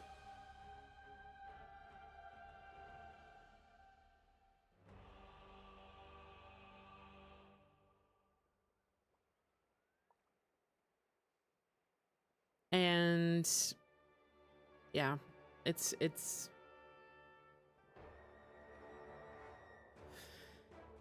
okay, so there's a lot of truth to that though. Like, it is good to save, obviously. Like, you don't want to just blow all your resin, but I feel like at this point in the game, especially if you're going to do Stygian, honestly, if you're not going to do Stygian, like, it probably doesn't matter. Yeah, you're officially a hoarder now. Sorry. If you have that many, you have saved too long. It's time to spend. I did that though, like right before a new region comes out, I try to hoard. Like this summer I was trying to hoard. After I finished building Skirk, I was like, okay, I am not using any fragiles all summer. I'm saving for Nodcry. And I did. I saved quite a few. But I mean, they're gone in like 2 days. I don't know how people can I don't know how to successfully farm for anything. I just farm and farm and farm and I just get nothing. Yeah.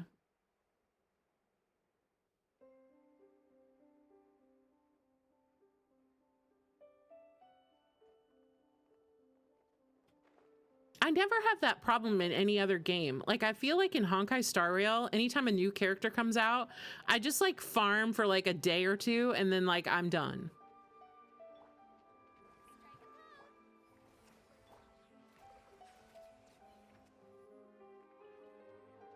Maybe my account is cursed. One time a streamer said, I'll never forget this. I don't remember who I was watching, but I'll never forget what they said. They said every Genshin account is lucky in something. You're either lucky with your pulls, you're lucky with your artifact farming, or you're lucky with your rolls, like your substat rolls. Like, you'll never be lucky in all of them. So I thought about that long and hard. Like, long and hard. I tried to think, okay, well, what am I lucky in? And you know what I think I'm lucky in? I have always done really well in the weapon banner.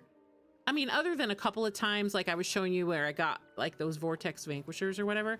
But for the most part, like I've been extremely lucky with weapons. So I guess that's what my account is good at.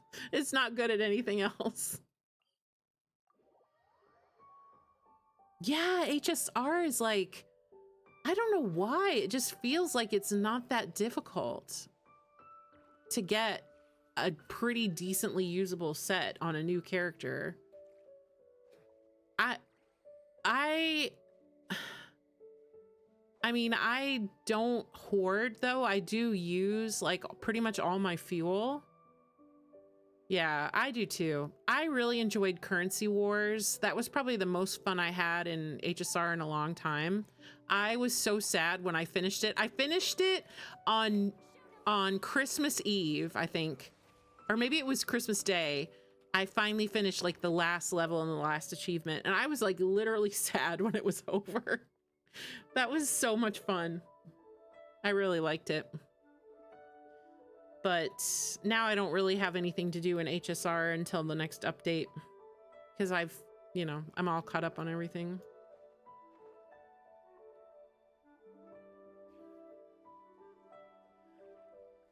Yeah, it was super fun. I just really liked everything about it. And I think a game mode like that would be really fun for Genshin because I think the thing that makes it so fun is the fact that you can just play every character. And in Genshin, I mean, what are we up to now? Like 110, 115 characters or something? Like imagine if we had a game mode, like an end game mode in Genshin where you could just play everybody. Like, I think that would be super fun. It would have to be a little bit different than Currency Wars because we don't really have the ability to build like, I think the other thing that's really fun about Currency Wars is how you can build like 6 or 7 like of the same like follow-up or break or whatever. Like that would be a little bit more difficult in Genshin because ours is mostly based on reactions. So obviously you couldn't really go in and do like 8 pyro units or something. Like you would have to be able to build reactions. But one way they might be able, yeah, 6 or 7. Sorry about that. But what they could do that would be really fun is if they made a thing where you could build, like, let's say you were going to do a team of like 8 or 10, you could maybe do like, Hyper Bloom, but then you could also have like Melt and you could run both at the same time. I think that could be fun. So they could maybe do something like that. But let everybody have every single character so people can just freely play anyone they want to. Because I think that's really the most fun thing about Currency Wars. I can't get up. Nouvelette cannot climb over this. Look at him. What are we going to do with this old man?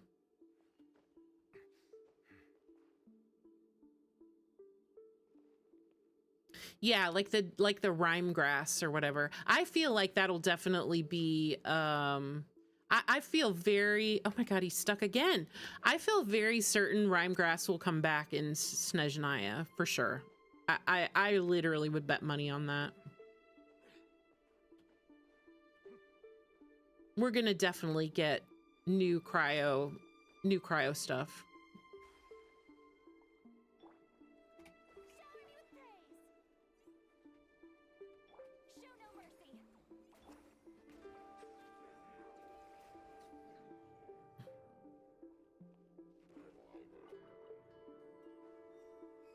Oh wait, I can't go back through here.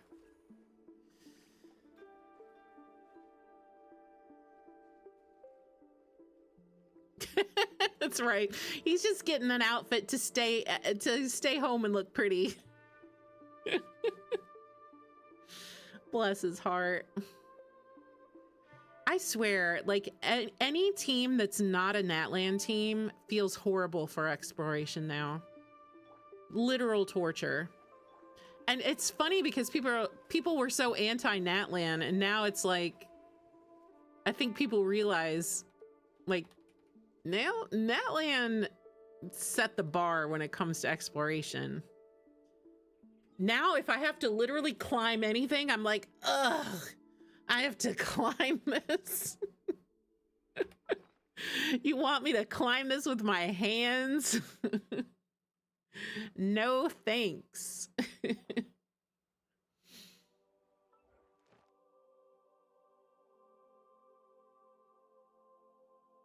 Yeah, normally, like, I only put this Nouvelette team in because we were talking about him.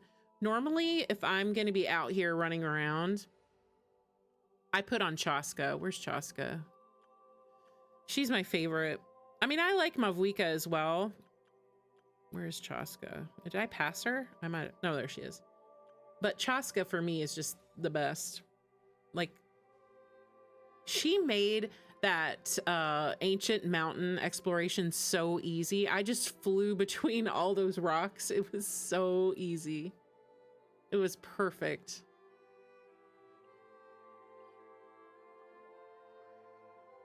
Yeah, you're not alone. A lot of people are anti-Natland.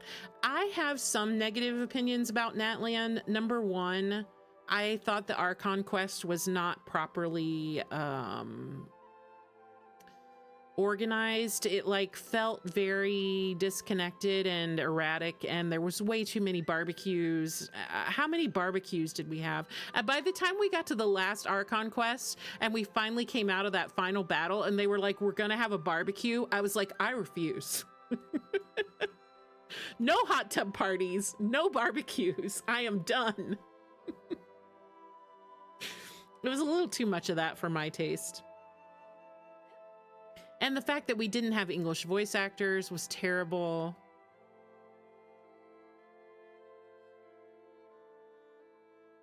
Oh, I haven't seen that. I bet that did look good. I haven't seen it.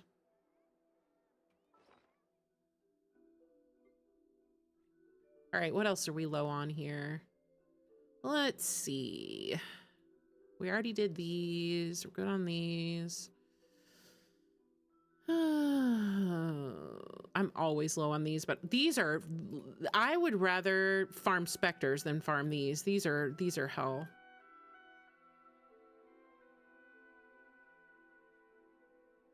Yeah, I think everybody was just very shocked that it was not this dark, dangerous. Basically what Ochka Natlan was is what everybody thought Natlan was going to be, right? Scary music, dark, like war ravaged, like dragons are flying over our head and like trying to kill us. Like that's, I think, what everybody was thinking it was going to be. And then it obviously turned out to be not that. So it was definitely a lot friendlier and more laid back, and it didn't feel very perilous. Even in the Archon quest, when we were in the war parts, it didn't really feel that perilous to me. I don't know. I felt much more in danger when I was in Enkanomiya. Enkanomiya to me, like when it first came out, was like a shocking difference in vibes, you know? It just felt so dark and just really like, oh, I'm very low on these. Oh my God, I'm so low. I gotta farm Whopper Flowers in the year 2026.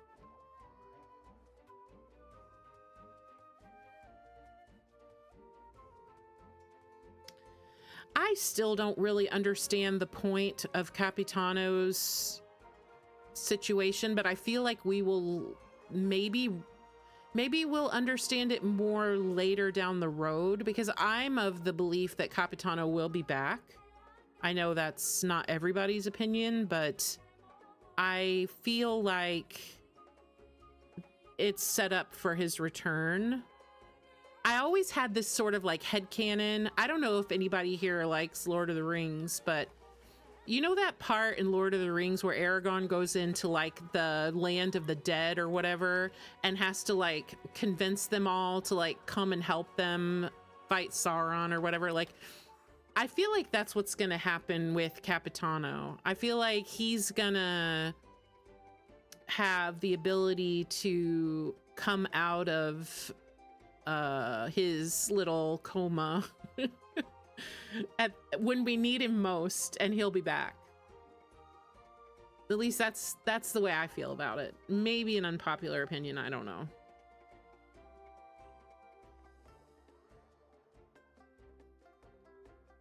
Right. He's gonna get up off that. Imagine how epic that's gonna be when he stands up. I mean, just thinking about it gives me chills. He'll be back.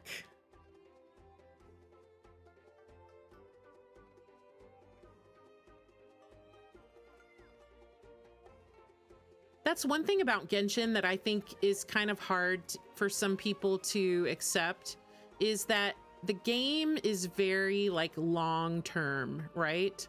So, you know, people used to always complain because we got that Winter Nights Lazo trailer way back, you know, in Sumeru days or whatever it was. And then like everybody was like, oh, all the Fatui are going to be playable. It's like, no, this is like showing you things that are going to happen like years from now, right? But I think a lot of people got extremely disappointed because they felt like this was something that was going to like happen like more sooner. But now, fast forward however many years it's been since that trailer came out, now we do have, you know, Arlecchino, and we do have Sandrone, and we do have all these characters. Like, I feel like the payoff is good if you have the ability to be patient.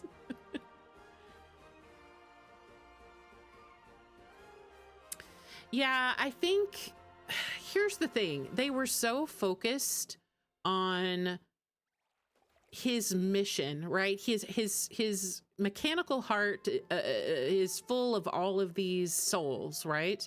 And so his mission is focused on putting these souls to rest, which in the grand scheme of things is not really like a very action combat type of number one Fatui Harbinger type of story, right? You would think the number one strongest Harbinger would be out there literally kicking ass and taking names, right? But he turned out to be just kind of like this soft guy who was like just trying to like save all these souls, you know, and wanting to lay all these people to rest and give them their peace. And that definitely conflicted, I think, with people's vision of what he was going to be, and they did feel disappointed by that. Is it really disappointing? I mean, I don't know. It definitely gave his character a heart, literally. Literally and figuratively. I mean, it definitely added like depth of character, you know, that he would be basically putting the needs of all these other people ahead of his own, ahead of the Harbingers, ahead of everything, you know. It became like his number one objective above everything. And so that definitely laid the groundwork for like his character story of what kind of person he is, what his priorities are.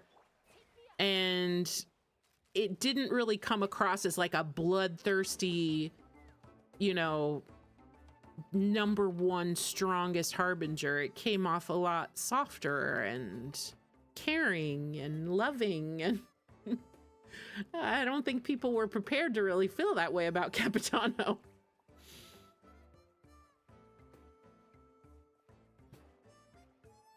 But that's one thing also that we've kind of learned about the Fatui is the numbers don't represent strength on a physical strength level, right? The strength is more of sort of their resolve. I mean, imagine the amount of internal strength of character and resolve you would have to carry those souls around for 500 years, not knowing if you would ever be able to lay them to rest. 500 years. So I think the strength is more connected with the fact that he had this incredible internal strength to be able to even do that. Not so strength measured in a different way, right?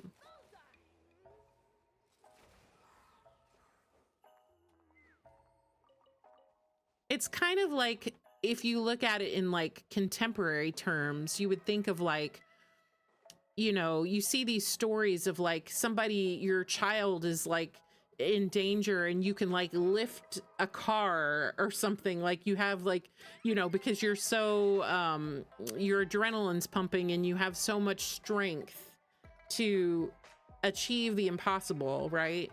So I think that's kind of maybe more of an analogy, even though it's not really the right kind of analogy, but it's just kind of a different way to look at it than just physical strength.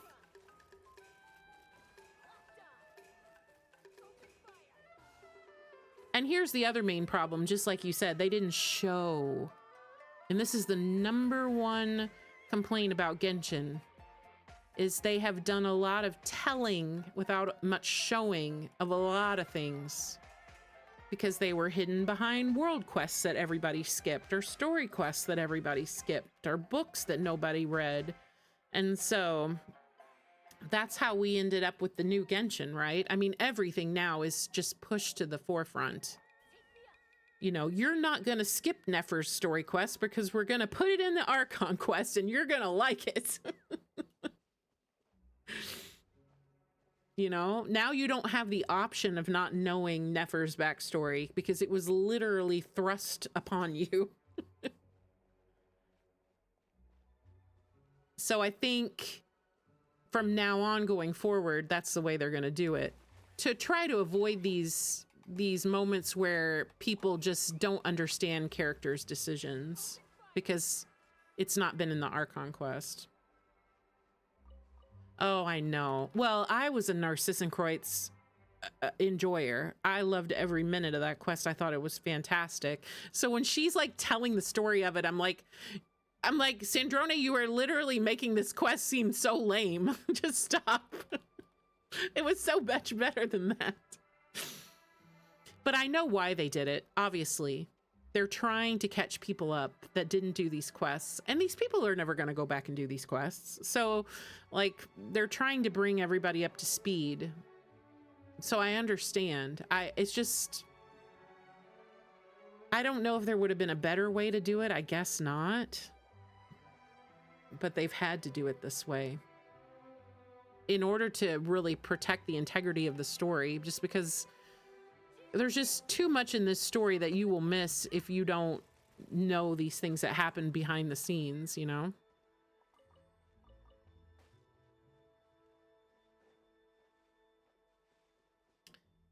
I don't know.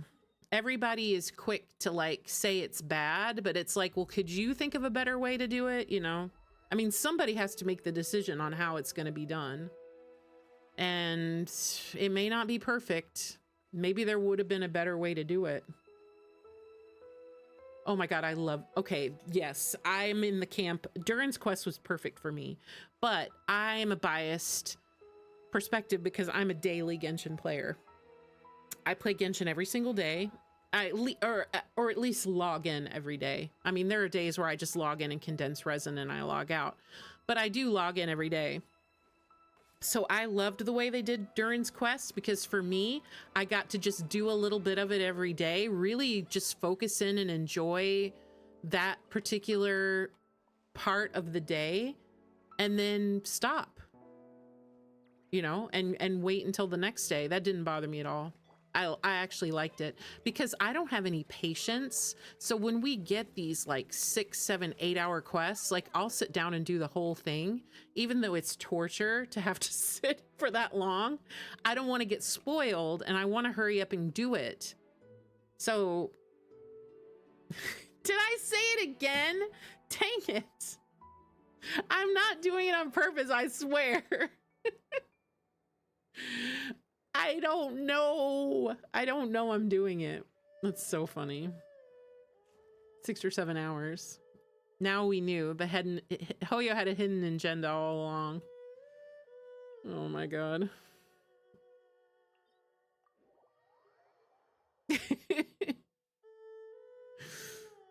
No, the whole meme died for me, and you want to know how? Back in November, I went to my dad's birthday party, my boomer dad. And so we're all sitting at the dining room table, like all the kids, you know, the fam. And my dad looks over at me and says, "So how about 6, 7, huh?" I was shocked, like I was so shocked. I just looked at him and I was like, what? He said he saw it on CNN. I was like, okay, the meme is dead now. If my dad is saying this meme, it's over. I will never say it again. Yeah. Apparently he saw it on CNN and he thought it would be really funny to bring it up at his birthday party in front of all the youngins. I know. It's breach containment. No one say it again. Yeah, I feel like it died with 2025. I don't really think about it anymore. It doesn't really affect me. Even when I hear it, I just go like, oh, okay. Like I'm over it.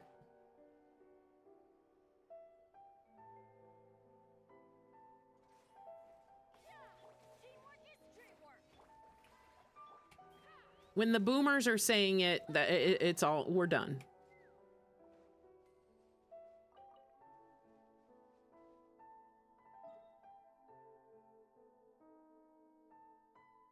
Well, yeah, I mean, 420, 69. I mean, obviously these will be iconic forever. They're never going to go away. But you're not going to ever laugh the same as you did. I mean, you'll be like, haha, 69 or whatever, but it's never going to be that, like, impactful, I guess, this late. Unless you're in a situation where your father says it to you. Then it just suddenly becomes the most cringe thing ever.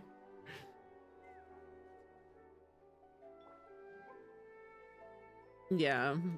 It definitely was a good meme when it first came.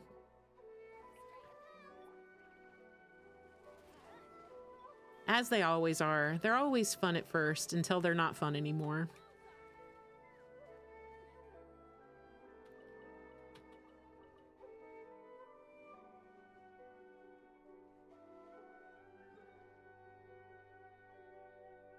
It's like in the Genshin community with glorp. I feel like glorp was so overused.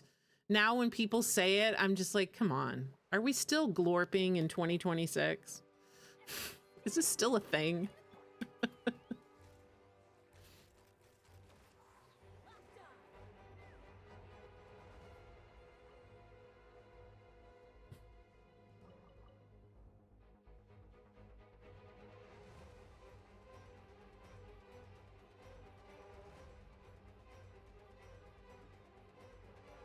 Wait, what's going on in chat?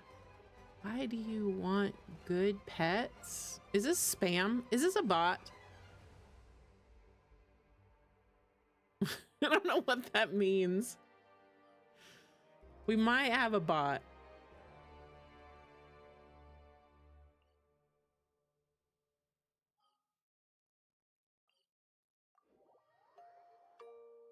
Oh, okay. Oh, yeah. That's old. It's so funny to me because anytime there's a new YouTuber who's like playing Genshin for the first time, everyone in the comments is like, oh my God, you have to react to like all these old like Genshin videos, like old Roffler videos or like old like, oh, thank you. We just got a follow. Thank you very much. As you can see, I'm working my way up to 50 followers. I'm almost there. So if anybody hasn't followed, please follow. They always tell people to watch these like old memes and stuff from the community. It's like, you know, free Ayaka AR-42 or whatever. And these people have no idea what they're watching and they don't think it's funny. They don't think it's funny at all. And they're just like sitting there like, what am I watching? It's like, yeah, you had to be there. Yeah, physical shangling. But people still do it every time it's like they're trying to indoctrinate new YouTubers into the Genshin like old like memes from 2020. And they're just watching it and they could not care less.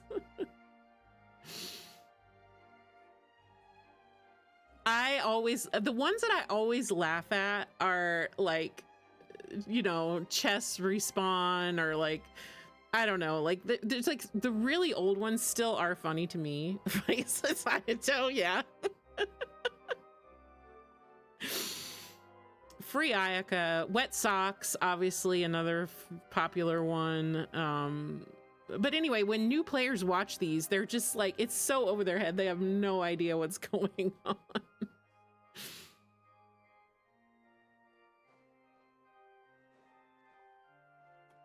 Somebody did that. There's this guy on YouTube. I don't remember his name, but he's been playing Honkai Star Rail from like the beginning. And they did that to him. They had him react to like all these old Star Rail like memes and stuff. And you could tell he had no clue what the heck was going on. He was like, okay, well, people wanted me to watch this. Apparently it's very funny. It's like, yeah, it was funny way before you got here. It's too late now. All right, how's my farming looking? Not too bad. I actually, just over the last 5 or 6 days, like I was down tremendously on these Nod Cry materials. I've really come a long way. Well, yeah. Well, not even post-quarantine. It was still quarantine. When I started playing Genshin, we were still on lockdown. It was that second lockdown because we had the first one and then they let everybody out and then they locked everyone down again. That was when I started playing Genshin. That was like October 2020, I think. So yeah, we were definitely still in lockdown. Those were the crazy days though.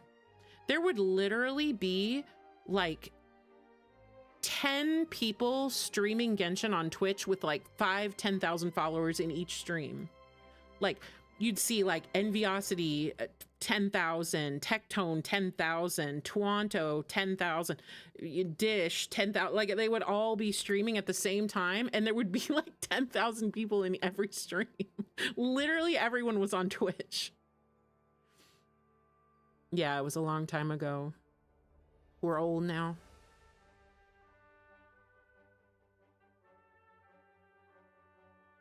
It's funny because you would think that back then when there were so many people playing Genshin that it would have been worse for like the drama and all the problems. But honestly, back then, I feel like we rarely had drama. The drama came later.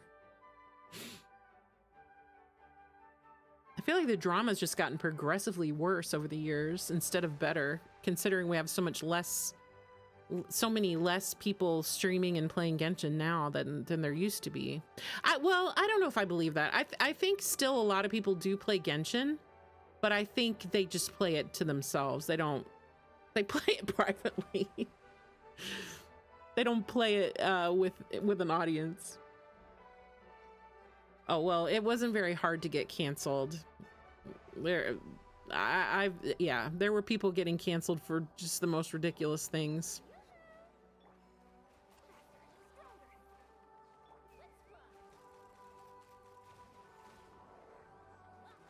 Yeah. I think it was because during quarantine and stuff, like everybody was kind of like a little bit scared or maybe just a little bit unsure of like what was going on in the world. And so people were a little bit nicer. And then as soon as like everything went back, like everybody left their house and people got mean again. I feel like there was this like perfect time where everybody was just being like really nice, but it didn't last long.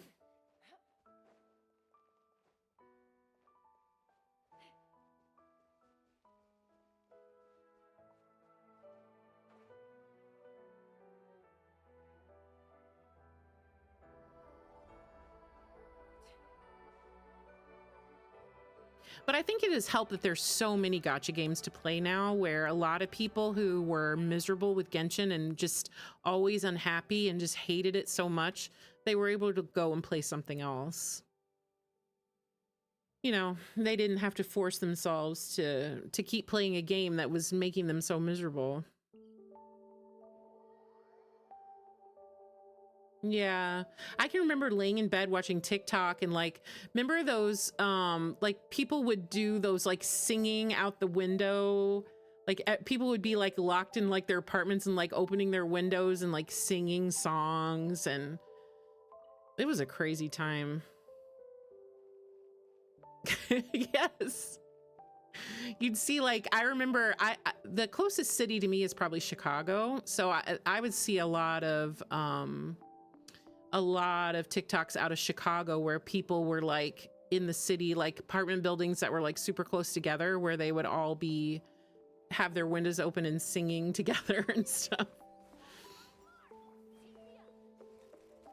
I feel like the Genshin community was kind of like that back in the early days. I feel like there was a lot of like, Genshin had a lot of like positive, like they were winning awards and people were really enjoying the game. And I feel like then it all kind of went to hell.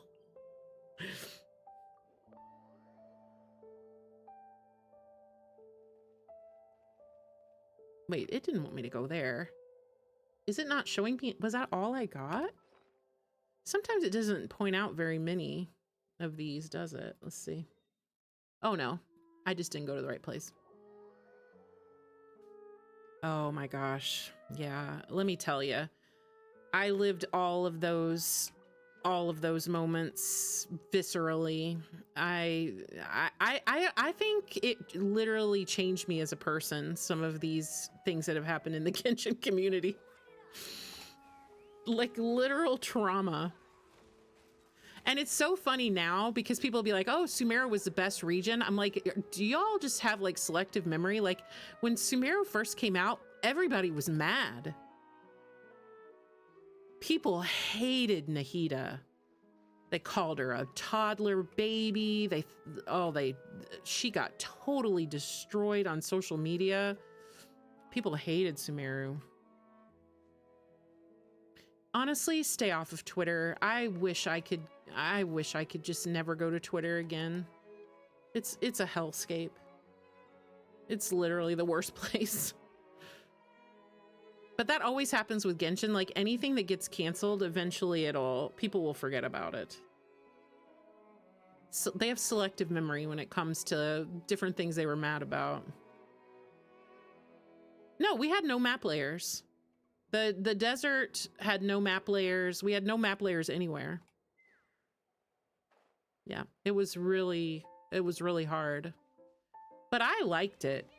I guess I'm one of those, I'm one of those people that like, for me, like I want my exploration to be challenging and stuff, so I didn't mind it. Like, but I play Genshin every day and I have a lot more time to play it, whereas I'm sure it was extremely frustrating to people who didn't have the time to sit there and try to figure out how the heck they were gonna get through all these areas with no maps.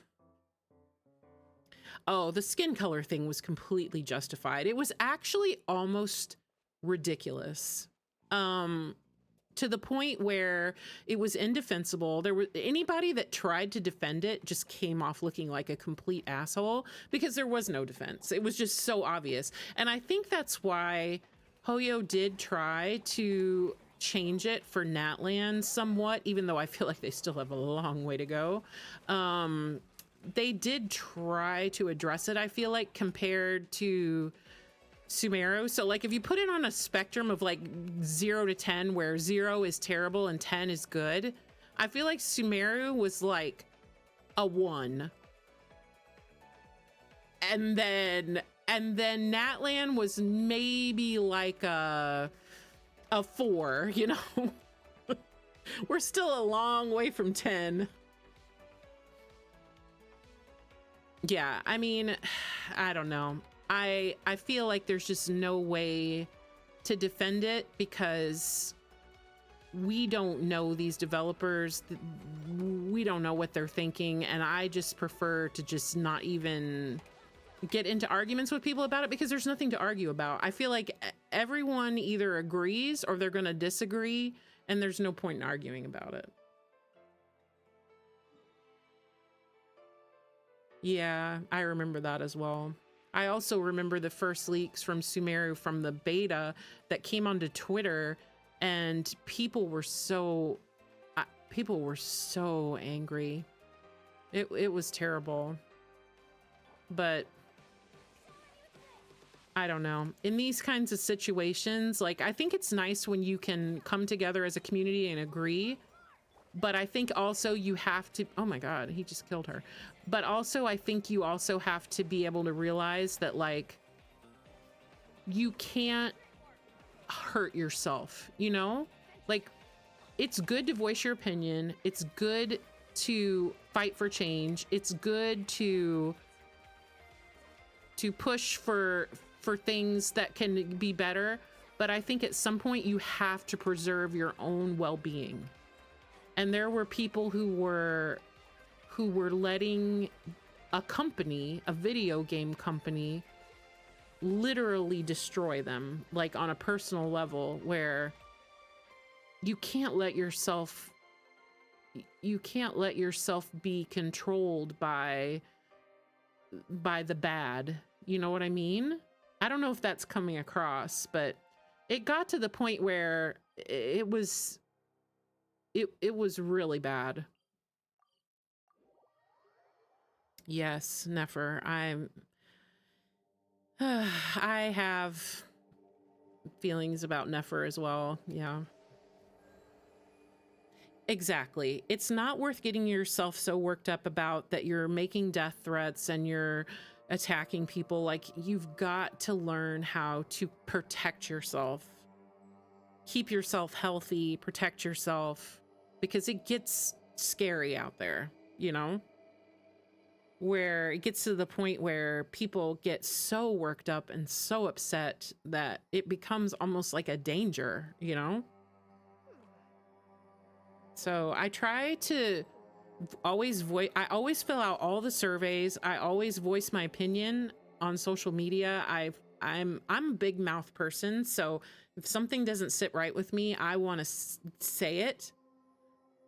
But I also don't want to, like, attack strangers and, you know, threaten people. Like, I don't agree with that. I don't think that helps the situation at all. Most of the time, if somebody's doing something that you're against, and I say that as an American, I literally live in a country full of people who hate me that have never met me. You know, it's a perfect example here in America because we have so many people who have so much hatred towards things that there's nothing you can do about. It's a terrible way to live, but at the same time, it's the same thing with, like, social media. It's like, you're never gonna win. It's good to voice your opinion. It's good to be heard. Fight for change, 100%. But you can't let the bad beat you down.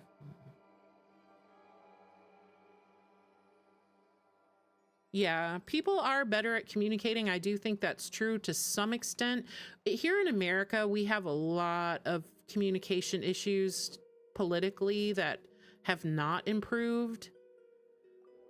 But I think the only thing that has improved is people have learned where to direct their feelings and in a more productive way. Instead of just screaming into the void, they can get involved in local politics. More people are registering to vote, you know, stuff like that, to bring it into like a real world connotation. But yeah, there have been some ugly things that have happened over the years with Genshin that have been really, really bad.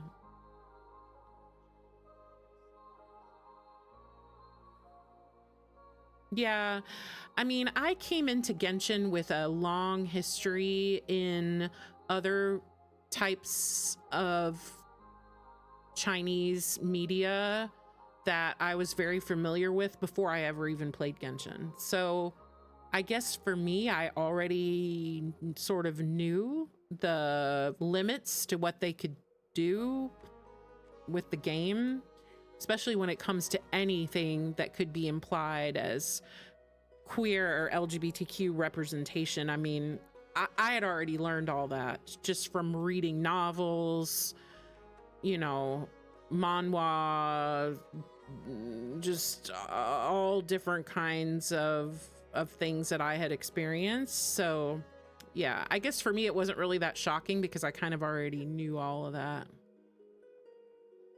Yeah, the shipping thing is never going to get better. It's been bad for a really long time. Even like when I think about some of the first ships I ever heard of, like back in the days of like Harry Potter and the Hunger Games and Twilight and stuff, you know? I mean, ship wars and stuff like that is nothing new. That will continue forever and it will never end. When you lose your way, gaining some altitude can bring some perspective. Yes, unfortunately, that does trigger a lot of negative response. Yeah. But it's the same both ways. I mean, for anything that you like on Twitter, you're always going to find 1,000 people that hate it. It doesn't matter what it is. It can be a ship or a game or a TV show or a book, or it doesn't matter. Like, no matter what you like, there are going to be people who don't like it.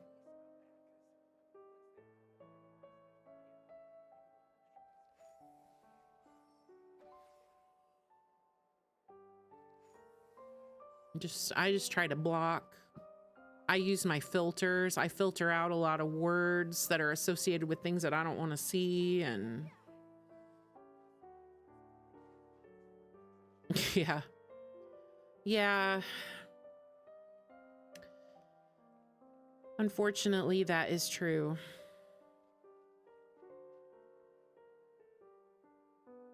And I honestly feel like that's outside of the gaming community. I mean, that's in every community.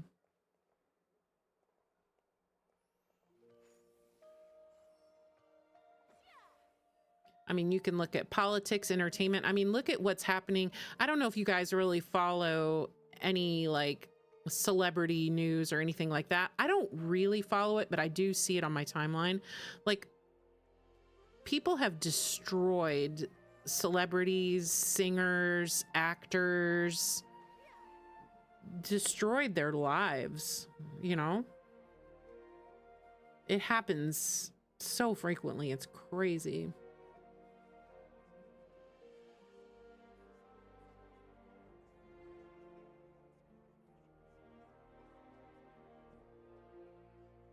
Yeah, I was just scrolling back here. Yeah, for me, it's really hard to understand why ships trigger people so bad. I think probably the number one trigger is that when people experience media, whether they're reading a book, watching a movie, watching a TV show, they're gonna assert their own biases towards what they perceive to be a ship in their eyes, in their frame of reference, in their life. So if you're a person who has little to no experience with the LGBTQ community, it's not part of your identity, you don't have any knowledge, then I think, of course, you know, you have a lot of people who just see straight ships and they just feel like that's what it is and that's what it should be. And I think that triggers a lot of the problems right there. Is just that unfortunately there's a lot of people who live in this world who are not exposed to diversity, and they don't understand that not everybody is like them. But that's in everything.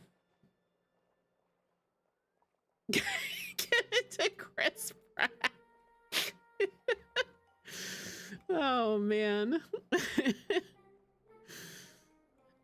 I guess I'm pretty lucky because I really pretty much ignore everyone. Now, if I saw a friend of mine or like a mutual or somebody that I thought I was on the same page with say something hateful, that would very much upset me. I would be extremely distraught. But for the most part, like when I see these horrible things that people say, I just block and move on with my day, because I know that they're just living in a different world than I am, and there's no point in stressing out about it. Just block and move on. Yeah, unfortunately, shipping has become a very unfun territory. Even that AO3 list that came out this week about like the most tagged ships or whatever, it already has started a huge drama. It's a no-win situation.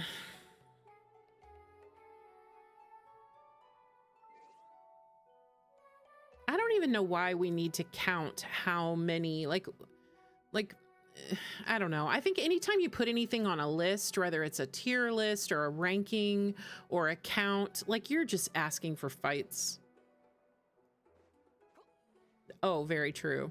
Well, AO3, I feel like,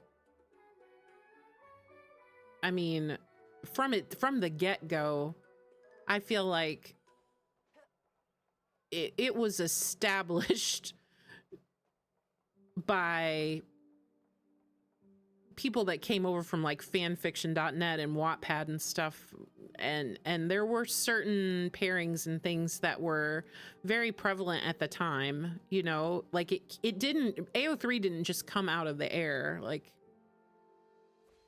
it came with its already with a deep history. Niche fandom. Yeah, but isn't that kind of better that way? Because if you're in a niche fandom or like a niche pairing, like you're just kind of like vibing, right? You're just enjoying what you enjoy. You don't care. I feel like it's the ones that are so obsessed with like numbers. I remember one of the silliest things I ever saw was, this was back several years ago, I think. This was like when there was a big war between people who shipped Bakugo with Midori Izuku, Deku from My Hero Academia, and people who shipped him with Kirishima. This was a war. This would have been back in like 2017 probably, or something like that. And it got to the point where people were going on to AO3 and writing fics that were like one paragraph long because they were trying to build up the numbers to beat them in the ranking. Or they would just type gibberish, or they would just cut and paste something from like the internet or something, just to try to build up the numbers. And they got in a war back and forth every day trying to build the numbers between the two ships. It was so ridiculous. And people would like go create a fic and it would just be like, Bakugo is the best or something, send, and that would be like the whole fic. It would just be like a sentence. So stupid. I feel like that's happening all over again. Who cares? Just write what you want, read what you want, leave people alone.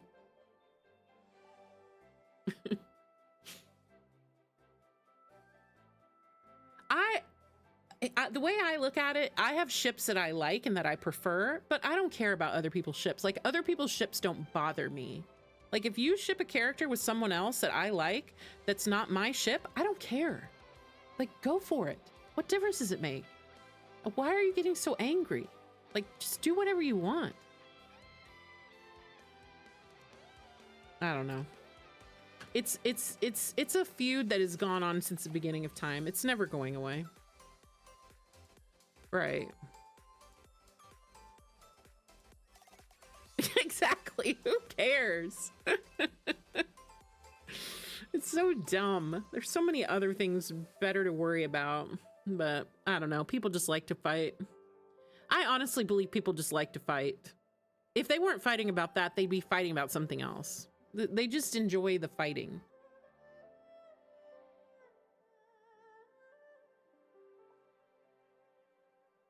So people just gonna be, they're just gonna be people. They're just gonna keep doing it.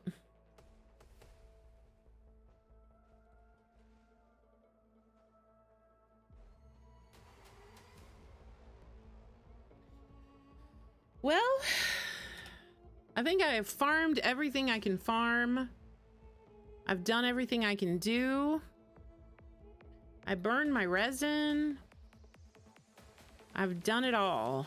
I will be back tomorrow though. My goal right now is I'm gonna try to keep streaming every day and just build up like a pattern, because last year I was streaming pretty much every day for like quite a while, and then I got off, like I just kind of got off like the habit of doing it, And then it was really, really hard to get back to doing it. So I'm going to try to be here every day, even if it's short or long or whatever. So I'll be back tomorrow. Right now, I'm mostly doing Genshin stuff, maybe some Honkai Star Rail if there's something to do, but I don't think there's really anything to do in there right now. And just waiting for the next patch. Yeah, I mean, here's the thing. Like, I'm incredibly biased because I have written Bakugo fan fiction of my own. I'm not even going to tell you what it is because I don't want to push my ship on anybody, but I have written it for myself on AO3. Like, I have written it. So I have what I like. I put it on there. People like it. I remember the first time people put like something that I wrote into like a collection or something. It was like Best Fix or whatever. And I was like, you know what? This feels good. I found people who like what I like. We're all talking about it. People are enjoying it. I'm having fun. And that's all that matters. And if there's some people that don't like it, yeah, if there's some people that don't like it, then that's fine too. And believe me, I've had people come on and say some pretty mean things, but maybe that's why I've built up a thick skin. It can't bother me anymore. I'm over it. Yeah, it was nice talking to you guys. It was super fun. We will discuss more tomorrow. So make sure you follow and keep an eye out for me, and I'll be happy to have you back. Yeah, it was super fun. I always like talking about, just rambling about all kinds of different topics. I feel like Genshin starts off as like, we're talking about the game, and then it just rolls into like 10 other topics. Genshin truly is the just chatting of Twitch. But it was super fun. So everybody have a good rest of your night or day or whatever time it is for you. It's a nighttime for me. It's dinner time for me. So I am going to go have dinner. But yeah, I'll see you guys.